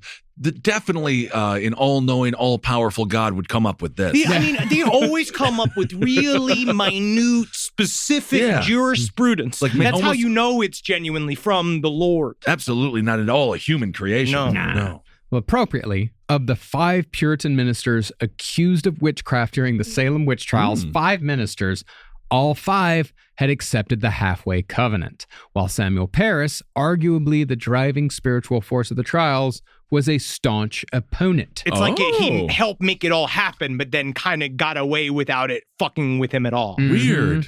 Now, by Parris's second year in Salem, he'd only gained 7 new members. But they're big. As you can see, if you look at each one of them, each one is fairly large, so some stand for at least 3. Pound for pound. Absolutely. This was far less than he'd promised. Okay. And the parishioners he'd started with only showed up to church every once in a while because nobody really liked Samuel Parris. He wasn't good at it. No. As a result, Parris did what many religious leaders in decline do. What do you think, Ben? What do you think he did? What do you think he did? I'm going to assume he said, you can come in and you can have more wine. Interesting. More wine? More wine. More wine. 2 words. Bikini car wash. Bikini car wash. It is so funny to me growing up religious when people go to churches and they scout pastors. Yeah. Oh, yeah. So, but then some pastors be like, I just didn't like his delivery. Yeah, they it's the really same do. as like someone going to see stand-up and be like, he's no Fluffy. They look at it because, again, he is especially in this time period, he's the central figure of your whole life. Yeah. Like, you go and you're supposed to like this guy, right? You radio. got to see him like 2 times a week. You got to go and listen to him. I mean, yeah, it is like imagine going to see a stand-up comic you don't like for an hour twice a week. It's called being a stand-up. Yeah. I mean, That's all it you is. do. Well, no, he did not do bikini car wash. He did not say more free wine. He turned up the volume on the paranoia and fear. He gave warlike sermons in which Jesus Christ was not a prince of peace, but a champion of conquest and an enemy of evil. Also, folks, you're going to want to invest in your tactical bath. I got a tactical bath here. As you can tell, my skin is falling off of my I've been in body. there for 7 days. Yes, indeed. Now, Samuel Parris, as I said, he was not popular in Salem. And near the end of 1691, just a few months before the first afflicted appeared, quite a few people in Salem got tired of Parris's shit. They're about to go through number 4 in 18 years. Jeez. But since they couldn't fire Parris outright for whatever reason, they elected instead to just stop paying him. Yeah, maybe you'll leave. Yeah, maybe you'll leave. And they also cut off all his firewood just before a New England Little Ice Age winter began. My poor wrists. What am I supposed to do? I just will. All right. Hope some of these trees are old. Hopefully, maybe I could just. I got some potion. Give me a potion. 7s. No, I 7s. do love they just stopped paying him and be like, he'll leave. Yeah. We know how to get rid of these pastors. Now, there were a few people backing Samuel Parris, mostly those who were the most devout and hardline. Sour-faced old bitches. Yeah, partly. So instead of soothing tensions, Parris doubled down and only made the divisions in Salem worse by demonizing those who would stand against him. Well, that was like every single time I used to go, like my mom used to sing in the Christmas choir, and the one time I would enter a church to support my mother, right? I go would have in. loved to see that. And she How loved was your it. voice? My mom has a beautiful voice. Oh, she does. Yeah, she really does. it. Runs in the family. All the Zabrowskis have a great singing voice. She's got to be. She was a trained singer. She went to college for music. That's what she was supposed to do. Fantastic. And she ended up with you. Yep. She's thankful. But I remember going into the church and it was just like, again, obviously this is when I were past being a Satanist or whatever. And I'm looking at the every single time the priest would just bawl everybody out for the only time people come is at Christmas. And I was like, you fucking moron. you should be crushing it right now. You should be up there in Absolutely. A game. You should be making us laugh, making us cry, because then you're not, all you do is bitch us out every single time we come to fucking church. I'm not coming back here. That's a little lesson as well. Speaking of stand-up comedy, if there's 4 people there, don't crucify them for showing up. No, Just play the crowd that you Play got. to the crowd that's there. Well, Paris raised the stakes even higher in October of 1691, just a few months before the accusations began, when the perfect scapegoat appeared in nearby Chelmsford. It's probably Helmsford. Or Helmsford or something awful. There, Fantastic. There, a woman named Martha Sparks, which is my new female alias, by the way. Oh, yeah. Oh, yeah, Martha Sparks. Marcus Parks and Martha Sparks, do you wed? Yes. Yes. Do you see that picture that we put up for the socials? You I've seen me as a woman. sexy. It's pretty good. It's pretty good. I would have been a pretty girl. But you was wasted on being a man. Unfortunately. Yes, indeed. Yeah. We've asked you to be a woman a lot. You really have. Yeah. I wish. It's my choice. Yep. Okay. Yeah. Well, Martha Sparks was charged with witchcraft and sent to prison. Now, once Paris heard of this diabolical infection just 30 or so miles away, he began to carefully calculate his sermons with the purpose of scaring his opponents into ending their opposition by saying the devil was coming for Salem. Look, he's over there. Whoa. Oh, I'm sorry. No, I'm sorry. That was Brian. Why are you crouching? Oh, we should too. We need toilets. What is happening here? It is a horrible time to be alive, but interesting. So it wasn't Salem that was the first witch. The first witch wasn't detected in Salem. It was 30 miles out. Yeah, it really was. Oh. Now, if Samuel Paris was a fearmonger on the pulpit, one can only imagine what kind of anxiety monster he was at home. Someone burnt the broccoli. It's the devil himself. Broccoli wasn't invented yet. I mean, wasn't invented? No, broccoli was invented. Huh. It was, all right. When broccoli is man-made. It came around in the 60s. Comes out, when was broccoli invented? 1960s. 6th century. It was around. It was not around. You got the 6th right? No, it was not around. It was around. first introduced to England in the mid-18th century. Yeah, so it wasn't around. I guess it wasn't around then. I guess it wasn't. I'm so fucking sorry. My little act out was it historically perfect. When it was introduced to England in the 1800s, was it introduced by America? Was it introduced? No, we didn't much have like it. the tomato was an American fruit first.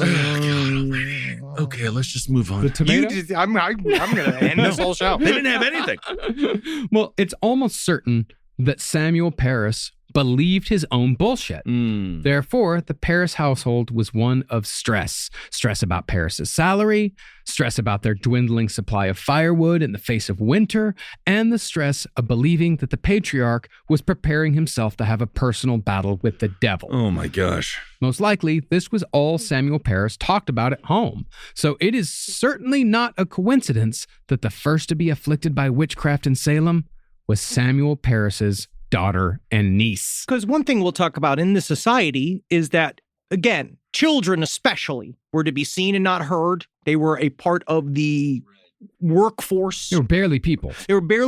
And so I think that there is a stripe. I did start reading another book on the Salem Witch Trials that I think was called The Witches, that kind of talked a little bit about that and this idea that, it kind of become a way for you to say, like, hello, Father, will you please pay attention to me? Will you say hello to me? Right. And then you start to play into his fantasy a little bit. Yeah, how you get into his hobby. Yeah. That's what it is. Witchcraft is technically Dad's hobby. Well, beginning in the fall of 1691, the two young girls began subtly twitching almost constantly. Are you sure they just weren't on TikTok? Get out of here. Yeah. And that soon evolved into the violent jerking of body parts and frequent verbal outbursts. Eventually, they got worse when one girl woke to find her jaw jutting forward uncontrollably, all while her face contracted in spasms. The children soon began saying that they were being bitten by invisible specters, and their arms, necks, and backs twisted and contorted in ways that were seemingly impossible, all while they convulsed uncontrollably. It's because he's never seen dancing. He's never seen anybody do vigorous things besides with a scythe. Well, this is something that Natalie actually taught me on the ride back from San Diego, is that it's not that contortionism is impossible. It's just that your brain is telling you, don't do that. Yeah, because you're going to hurt yourself. So you have to, the contortion training is what you're basically training your nervous system to be chill with you challenging it. Yeah. But these girls, in the throes of whatever was happening to them, they were able to bypass that neurological function. Now, they were sometimes unable to talk, their throats sometimes became choked, and they reported that pins were being stuck into their flesh, all while specters, only they could see, pinch them repeatedly. And pinching, by the way, that could be anything from a little St. Patrick's Day tweak to agonizing torture. Don't touch me on St. Patrick's fucking day. What is this? I never heard of that. You never heard of you get pinched if you don't wear green. If you don't wear green. On St. Patrick's Day? Yeah. I guess I always wore green. Never heard of that? Is the only thing about St. Patrick's Day that you know when you're a child. I've never heard of that. Well, the thing is, I feel like the pinching. That's crazy. The pinching was saying that you've never heard of that. Certain areas of the world, I think it's more talked about in terms of being appropriate to fucking pinch somebody. It's like birthday spanks. Remember those? Oh, yeah. You know how many men convinced me I was supposed to get those? No, when I was a kid, you didn't get pinched in the nipple or anything, or your bottom. No, I mean, I got fucking, I did get, what was it, what they call it? Purple nurple? Purple nurple, yeah. Yeah, but that's because I have big old voluptuous titties and people can't keep their hands off it, especially other little boys, because they don't fucking understand body autonomy. It's a rite of passage. Yeah. Now, upon seeing all this, Samuel Parris could only come to the conclusion of witchcraft. So he brought a doctor to inspect the girls, a one Dr. Griggs. Named Dr. Griggs. Sweet. He too decided that the girls had come under an evil hand. Come on, let's take a look at this. Well, you act a little bit too rock and roll to be normal. Now, these days, most specialists agree that these girls and many of the afflicted who came after may have been suffering from a condition called conversion disorder. What? It's basically physicalized fear and anxiety. It's kind of what we talked about, how the concept of letting yourself go crazy finally. There's a thing. I know it's not like that. No, it's not about as letting you get yourself older. go crazy. I know, but I'm I feel like as the accusations increase, there's something about this idea of giving yourself into the freedom of cutting loose. Crazy, and just ready to go. Well, absolutely, and of course, in the evangelical belief, there's a lot of absolute freaking out going on. Oh yeah. Well, conversion disorder suggests that a person's anxiety, stress, and trauma can be converted into a very real and uncontrollable physical affliction, like the ones exhibited by Samuel Parris's daughter and niece. Sure. High stress. Yeah, high stress, and I'm sure conversion disorder has probably been discounted or whatever. We'll probably get a bunch of emails or something, but it is a theory. It's a Freudian thing. If you're super stressed out, it's just there's a lot of fucked up things that you can exhibit, like rashes and ticks. It's still now. Yeah. Absolutely. Well, germane to the Salem Witch Trials is the possibility that in rare cases, conversion disorder can spread to other susceptible people like a virus. It's like a sort of anxiety as contagion. Next episode, I plan to go in a little bit more about mass hysteria and what its origins are. Well, additionally, hyperventilation caused by fear can produce some of the other effects that were back then scientifically known as bewitchment. Hyperventilation can produce a cramped throat, suffocation, fainting, and in extreme cases, seizures. In our voice class in college, they made us hyperventilate. Wow. How'd it go? Stupid. Okay. Well, how does it help acting? I don't know. It was all about being vulnerable. And they also used to tell us breathe with our buttholes. Is that right? Wink it. Yep. Look at me now. You see how I... Wow. Yeah. Oh, yeah. I'm way open. No, it just seems it gets stuck. I can feel it pushing up against my butthole. Okay. All right. Well, let's just use our mouth and our nose. It seems like that's better. Well, once the fear that causes these symptoms causes real pain, it confirms the sufferer's original fears, which in turn intensifies the pain, catching the sufferer in an ever-quickening vicious cycle. Now, from the Parris girls, the witchcraft hysteria slowly began to spread. On January 12th, 1692, a woman named Alice Parker was lying in the dirt and snow in Salem town, seemingly dead. Goodwife Parker had a history of, quote-unquote, fits of unconsciousness. Yeah, sometimes I go to sleep. Oh. That's it. I go to sleep. They don't know what happened to me. I fell out of a car. But ever since then, sometimes I just go to sleep. Now, that's me. You got to take a nap sometimes. You know what I found was fun about these times is that a lot of people died from falling out of carts. I bet. What? Yeah, I think if you fell out of the front and the wheels crush you. Oh, it you wouldn't trample by save the you. horses. Yeah.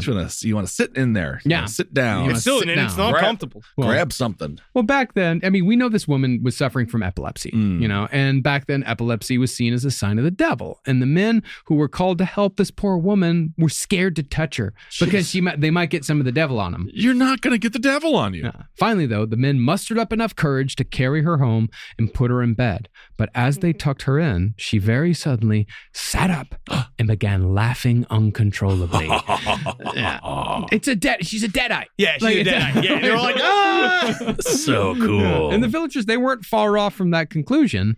But while this wasn't specifically attached to witchcraft just yet, it certainly increased tensions in town. Remember, man, this is still like, if you've ever been to the area, it's scary as fuck. So fucking creepy. Yeah, and so this type of shit, like on some level, it's funny to me, like imagining like her springing up, but also just the idea of a woman stiff as a board that you could be dead, and then you all like put her in. You're all deeply afraid of her because anything out of the normal is the work of the devil. She could be evil dead. Mm-hmm. Now, by February of 1692, Samuel Parris was firmly convinced that his daughter and niece were bewitched. I am firmly convinced.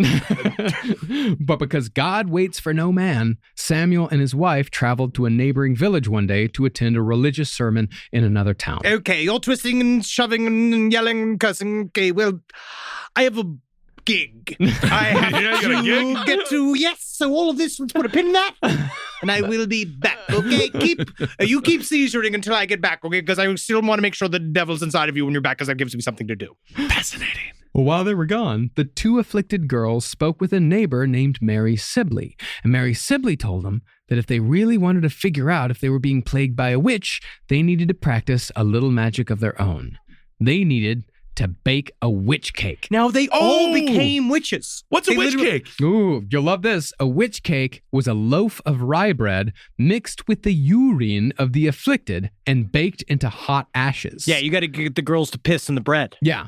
Or you get them to piss in a bowl and you pour it into the bread. Hey, man. I mean, I've seen the documents, but I just don't However think you want to it's do it. It's not cake, though. There's more than one ways to get the piss out of a girl. Yeah. But I guess they had a different meaning of cake. Yeah. Yes. Yeah. Well, the cake was then fed to the family dog.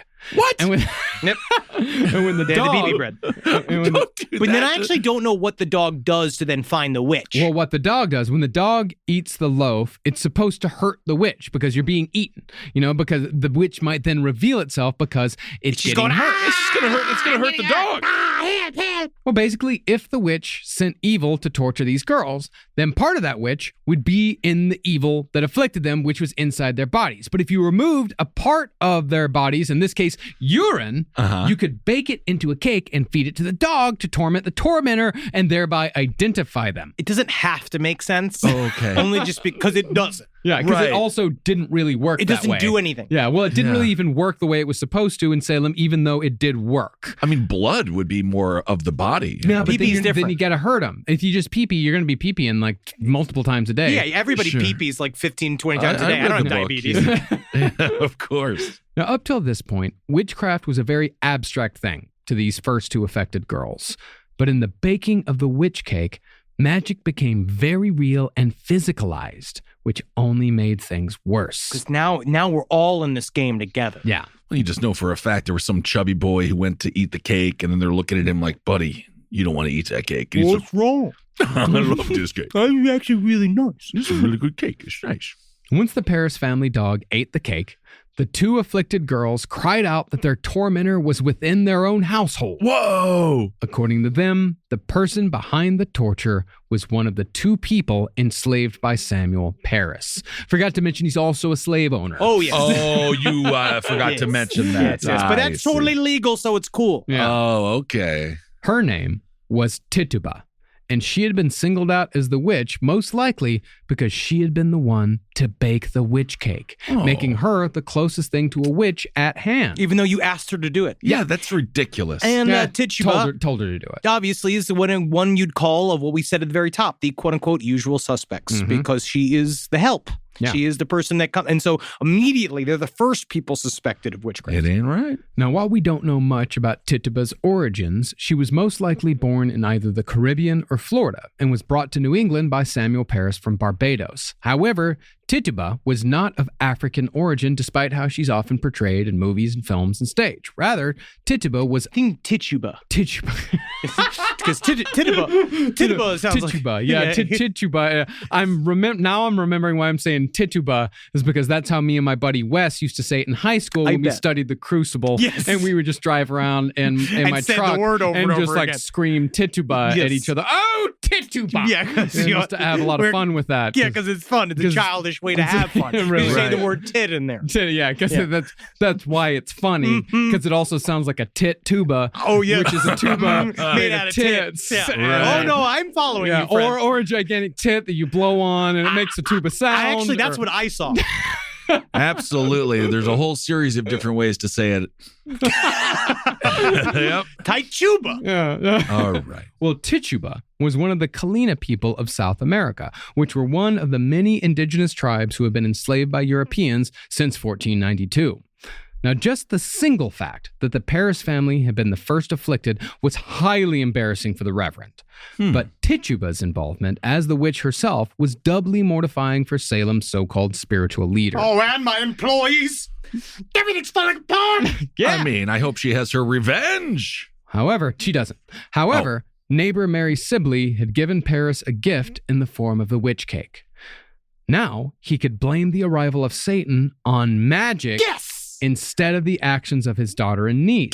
Yes. Making Parris completely blameless in the whole affair. Nothing but net. And this was even though the witch cake was baked long after the affliction started. Oh, it's fantastic the way that all worked out for him. Mm-hmm. Yeah.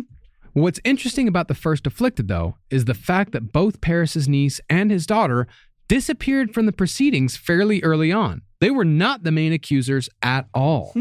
See, even though Samuel Parris was unpopular, he still had a few friends. And specifically, Parris was close with a family called the Putnams. Oh, yes. The Putnams had a 12-year-old daughter named Ann Putnam Jr., and Anne became afflicted herself on the same day that Tituba baked the witch cake. I'm feeling a little tremor come on. Maybe it's puberty. Maybe it's Maybelline. She was 12. Yeah.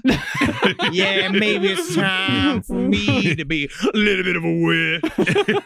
All right. Oh, very mature 12-year-old, I suppose. Mm-hmm. From Putnam Jr., the affliction spread to another girl, 17-year-old Elizabeth Hubbard.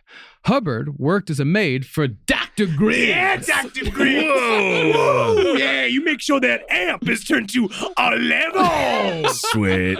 Well, Dr. Griggs, if you'll remember, he had examined Parris's daughter and niece. He was the one who diagnosed them as living under an evil hand. You got to be a witch. Indeed. And you know Dr. Griggs performed the surgery because he left the little guitar pick inside. And then he sued for malpractice. Yeah, absolutely. Well, it's absolutely ridiculous. How Rock drunk and he was. roll to be sued for malpractice. I love the semi-Hagar of doctors. Well, Dr. Griggs brought stories of bewitchment home, which were undoubtedly heard by his 17-year-old servant. You wouldn't believe what these little girls did. Twisting around, turning into pretzels in front of my eyes. And I was like, what? Hell no. You got to be witches. Do they have pretzels yet? Maybe. Let's see. When did the pretzel? Because this is pretzel town. But This this is is, but pretzel remember, area. pretzel's a German Invented. thing, and these are all English people. Germans haven't arrived in America yet as settlers, at least not in any large numbers. 610. Year 610. Yeah. No, but when did it come to Massachusetts? I don't know. I can't always be the one with the pretzel-based knowledge. Now, these two new girls, Ann Putnam Jr. and Elizabeth Hubbard, they were among 6 that were the major accusers during the Salem Witch Trials. It's mostly 6 girls doing all of this. Wow. All 6 besides Anne were between the ages of 17 and 20, and all but Anne were servants or orphans. These girls were at the very bottom rung of society amongst the free peoples of New England, and they had difficult, highly stressful lives of nothing but work from sunup to sundown. They were beaten. One of them, like the guy they worked for, called her bitch witch all the time, and some were almost certainly sexually abused. Additionally, many were also refugees of the frontier war in Maine and showed clear signs of PTSD that could have resulted in the aforementioned conversion disorder when you combine it with fear of the devil. Everything. When you combine it with everything. Everything. Yeah. But while some of the afflicted were indeed suffering, others were undoubtedly just making shit up. And there was precedence for just such an action. One of the most famous cases of witchcraft fraud was that of Anne Gunter in England, who almost certainly had a wild fetish for being stuck with needles and pins. Just call me the pillar.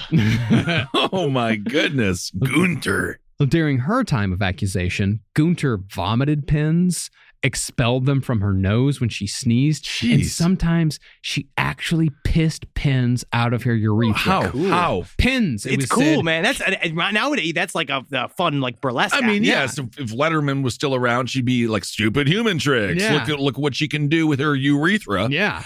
It sounds He very always featured the urethra. I know. It sounds very painful though. Yeah, it was said pins came from Gunter's every orifice. Her mouth, her butt, her vagina, her ears, her nose, everywhere. So stupid. It sounds Pins. Pins. That's hard, man. Yeah, she's a real Albert Fish. Yeah. But when Gunter was finally brought before the king, she admitted fraud. I'm making it up. Yeah. Come on, look at So me. she didn't have a bunch of pins coming out of her butthole? Well, it turns out that, the whole thing was kind of a plot inspired, or not inspired, but, it was egged on by her father because her father had this, he had this rivalry with this other family because he had killed two members of that family during a football game.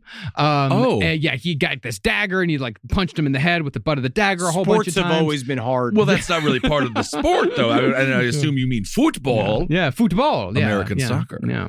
Now, the case was well known in the 17th century because it had occurred in 1605. Yeah. It was, almost a century before Salem, but still, plays were performed recounting the tale of Anne Gunter. Yeah. Okay. Pin pisser. Yeah. Love that, man. And when they recreate that, when they bring her back into phase 5 on Marvel. Absolutely. Her and Pinhead would make a lovely couple. Mm-hmm. Yeah, Pinhead, Pin Bottom. Very nice. Yeah. Well, One day. Oh, yeah. Well, as such, it was not only likely, but a certainty that the Puritans knew about Anne Gunter. See, in the late 17th century, New England had the highest literacy rate in the world. Wow. Yeah. They all had to know the Bible backwards and forwards, almost by law. Because how else would you know the pure word of God unless you yourself read the pure word of God? I view that as one of the only good things that they did because it was all about putting the power back into the people and not just having someone like read at you from a mysterious book from in front of you. Absolutely. Yeah, the literacy rate in New England then was higher than it is now. Fantastic. Good. Good, doing well, doing good. But since damn near everyone, down to the servants, knew how to read at least a little bit back then, the Anne Gunter fraud story would have been known. And that was in addition to the widespread availability of real, quote unquote, real witchcraft cases. Concerning fraud in the afflicted in Salem, though, there were certainly people in 1692 who thought the cases were fraudulent from the start. One person said that he heard an afflicted girl admit that she did it, quote, for sport, because we must have some sport. Cool. Very Ferrugia Balk. Oh, yes. This meant that some of the girls accused innocent people of witchcraft just for the kicks and kept doing it even after people started dying. And it's with those girls and the flood of accusations to come that we'll pick back up for part 2 of the Salem Witch Trials. Yeah, baby. It's just Ellie's real. It's amazing how many people have been saved because of basketball. It really is. Gosh. But next week, man, we're going to get deeper into the history of the infernal, which I'm very excited about. We're going to get into some detail of what makes you a witch, what happens when you are a witch, how do you get in that club? Yeah. And, yes, indeed. And how did Salem get so fucking bad so fucking fast? That's fascinating to me. But yeah, we're going to get into the accusations next week. We'll probably get into the trials the week after that. And of course, this is, executions. They're just kind of peppered. Yes. That's going to be our favorite part, isn't it? Yeah, those are peppered throughout because hanging in New England in 1692 was not a fun business. Yep. Not at all. All right, everyone. Thank you so much for listening. Episode 500. We did it. We I did hope you enjoyed it. Thank you so much for being on this journey with us. Yeah, man. Wow. It's been insane that we're still doing this. We are still doing it. And honestly, Absolutely. I have a renewed sense of love and joy for it. As do I. After I finished the script yesterday, I did the snap clap thing that I used to do. When I finished the script, I go snap, and then I clap, and I go, yeah. Cool. I mean, that's good. He's a cool guy. I took a full dump in the middle of our little break, and it was really nice. That's great. Yeah. Awesome. All right. You said you were only going to urinate, but you took a dump instead. Yep. Isn't that something special? Okay, everyone. Well, thank you for listening. Thanks for supporting all the shows. We're going to be in Europe real soon. Real soon. It's going to happen real soon. And then we also, we are in Philadelphia Can't in wait. August 13th, I believe. It will be fun. And can't wait to see you in Australia. Psycho Fest as well in Las Vegas on the 19th, I think. Psycho Fest is going to be awesome. All right, everyone. Thanks so much for supporting all the shows here. What's up, Marcus? One more thing. Don't forget, our cruiser is for pre-sale, I believe, now at PriorityBikes.com. It's a super fucking cool bike. I ride Priority bikes myself. They make a solid product. I've seen it, and it's cool bike. It's super cool bike. It's very dark. It's a bicycle. Yeah. Okay, everyone. Thank you so much for listening. Hail yourselves. Hail Satan. Hail Geen. Magustalations. And today, honestly, you just got to be careful. If you're a witch, good. We want you to be Remember one. where you come from. Yeah, remember. Absolutely. Fight for your sisters. Always. This show is made possible by listeners like you. Thanks to our ad sponsors, you can support our shows by supporting them. For more shows like the one you just listened to, go to lastpodcastnetwork.com.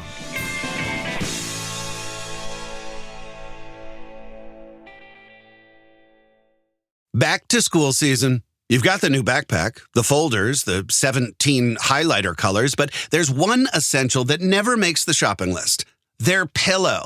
And we all know better school days start with better sleep. So we've got big news. Coop Sleep Goods is running their back-to-school sale. Save 20% on the entire collection. Spend $150 or more and get a free gift. The sale starts July 28th and ends August 25th. From cooling pillows to mattress toppers that transform thin dorm room mattresses. I mean, the only thing left to blame for a bad night's sleep is their insomniac roommate. Coop's pillows are adjustable, built to fit how your kid sleeps, whether that's a twin XL dorm bed or their room at home. Spend $150 or more and get a free Ultra Tech pillow protector. Head to coopsleepgoods.com/comedy. That's COOP sleepgoods.com/comedy. 20% off plus a free pillow protector with $150 or more. Hey, listeners. Marcus, Ed, and Henry here with a little bit of an announcement. You loving all the episodes of Last Podcasts on the Left lately? Well, listen, now you can get even more from us. Squeeze it out of us. If you want to hear new episodes ad-free and unlock access to Last Podcast on the Left 7 days early, subscribe to SiriusXM Podcast Plus on Apple Podcasts or visit SiriusXM.com/Podcast Plus to start your free trial today. Do it.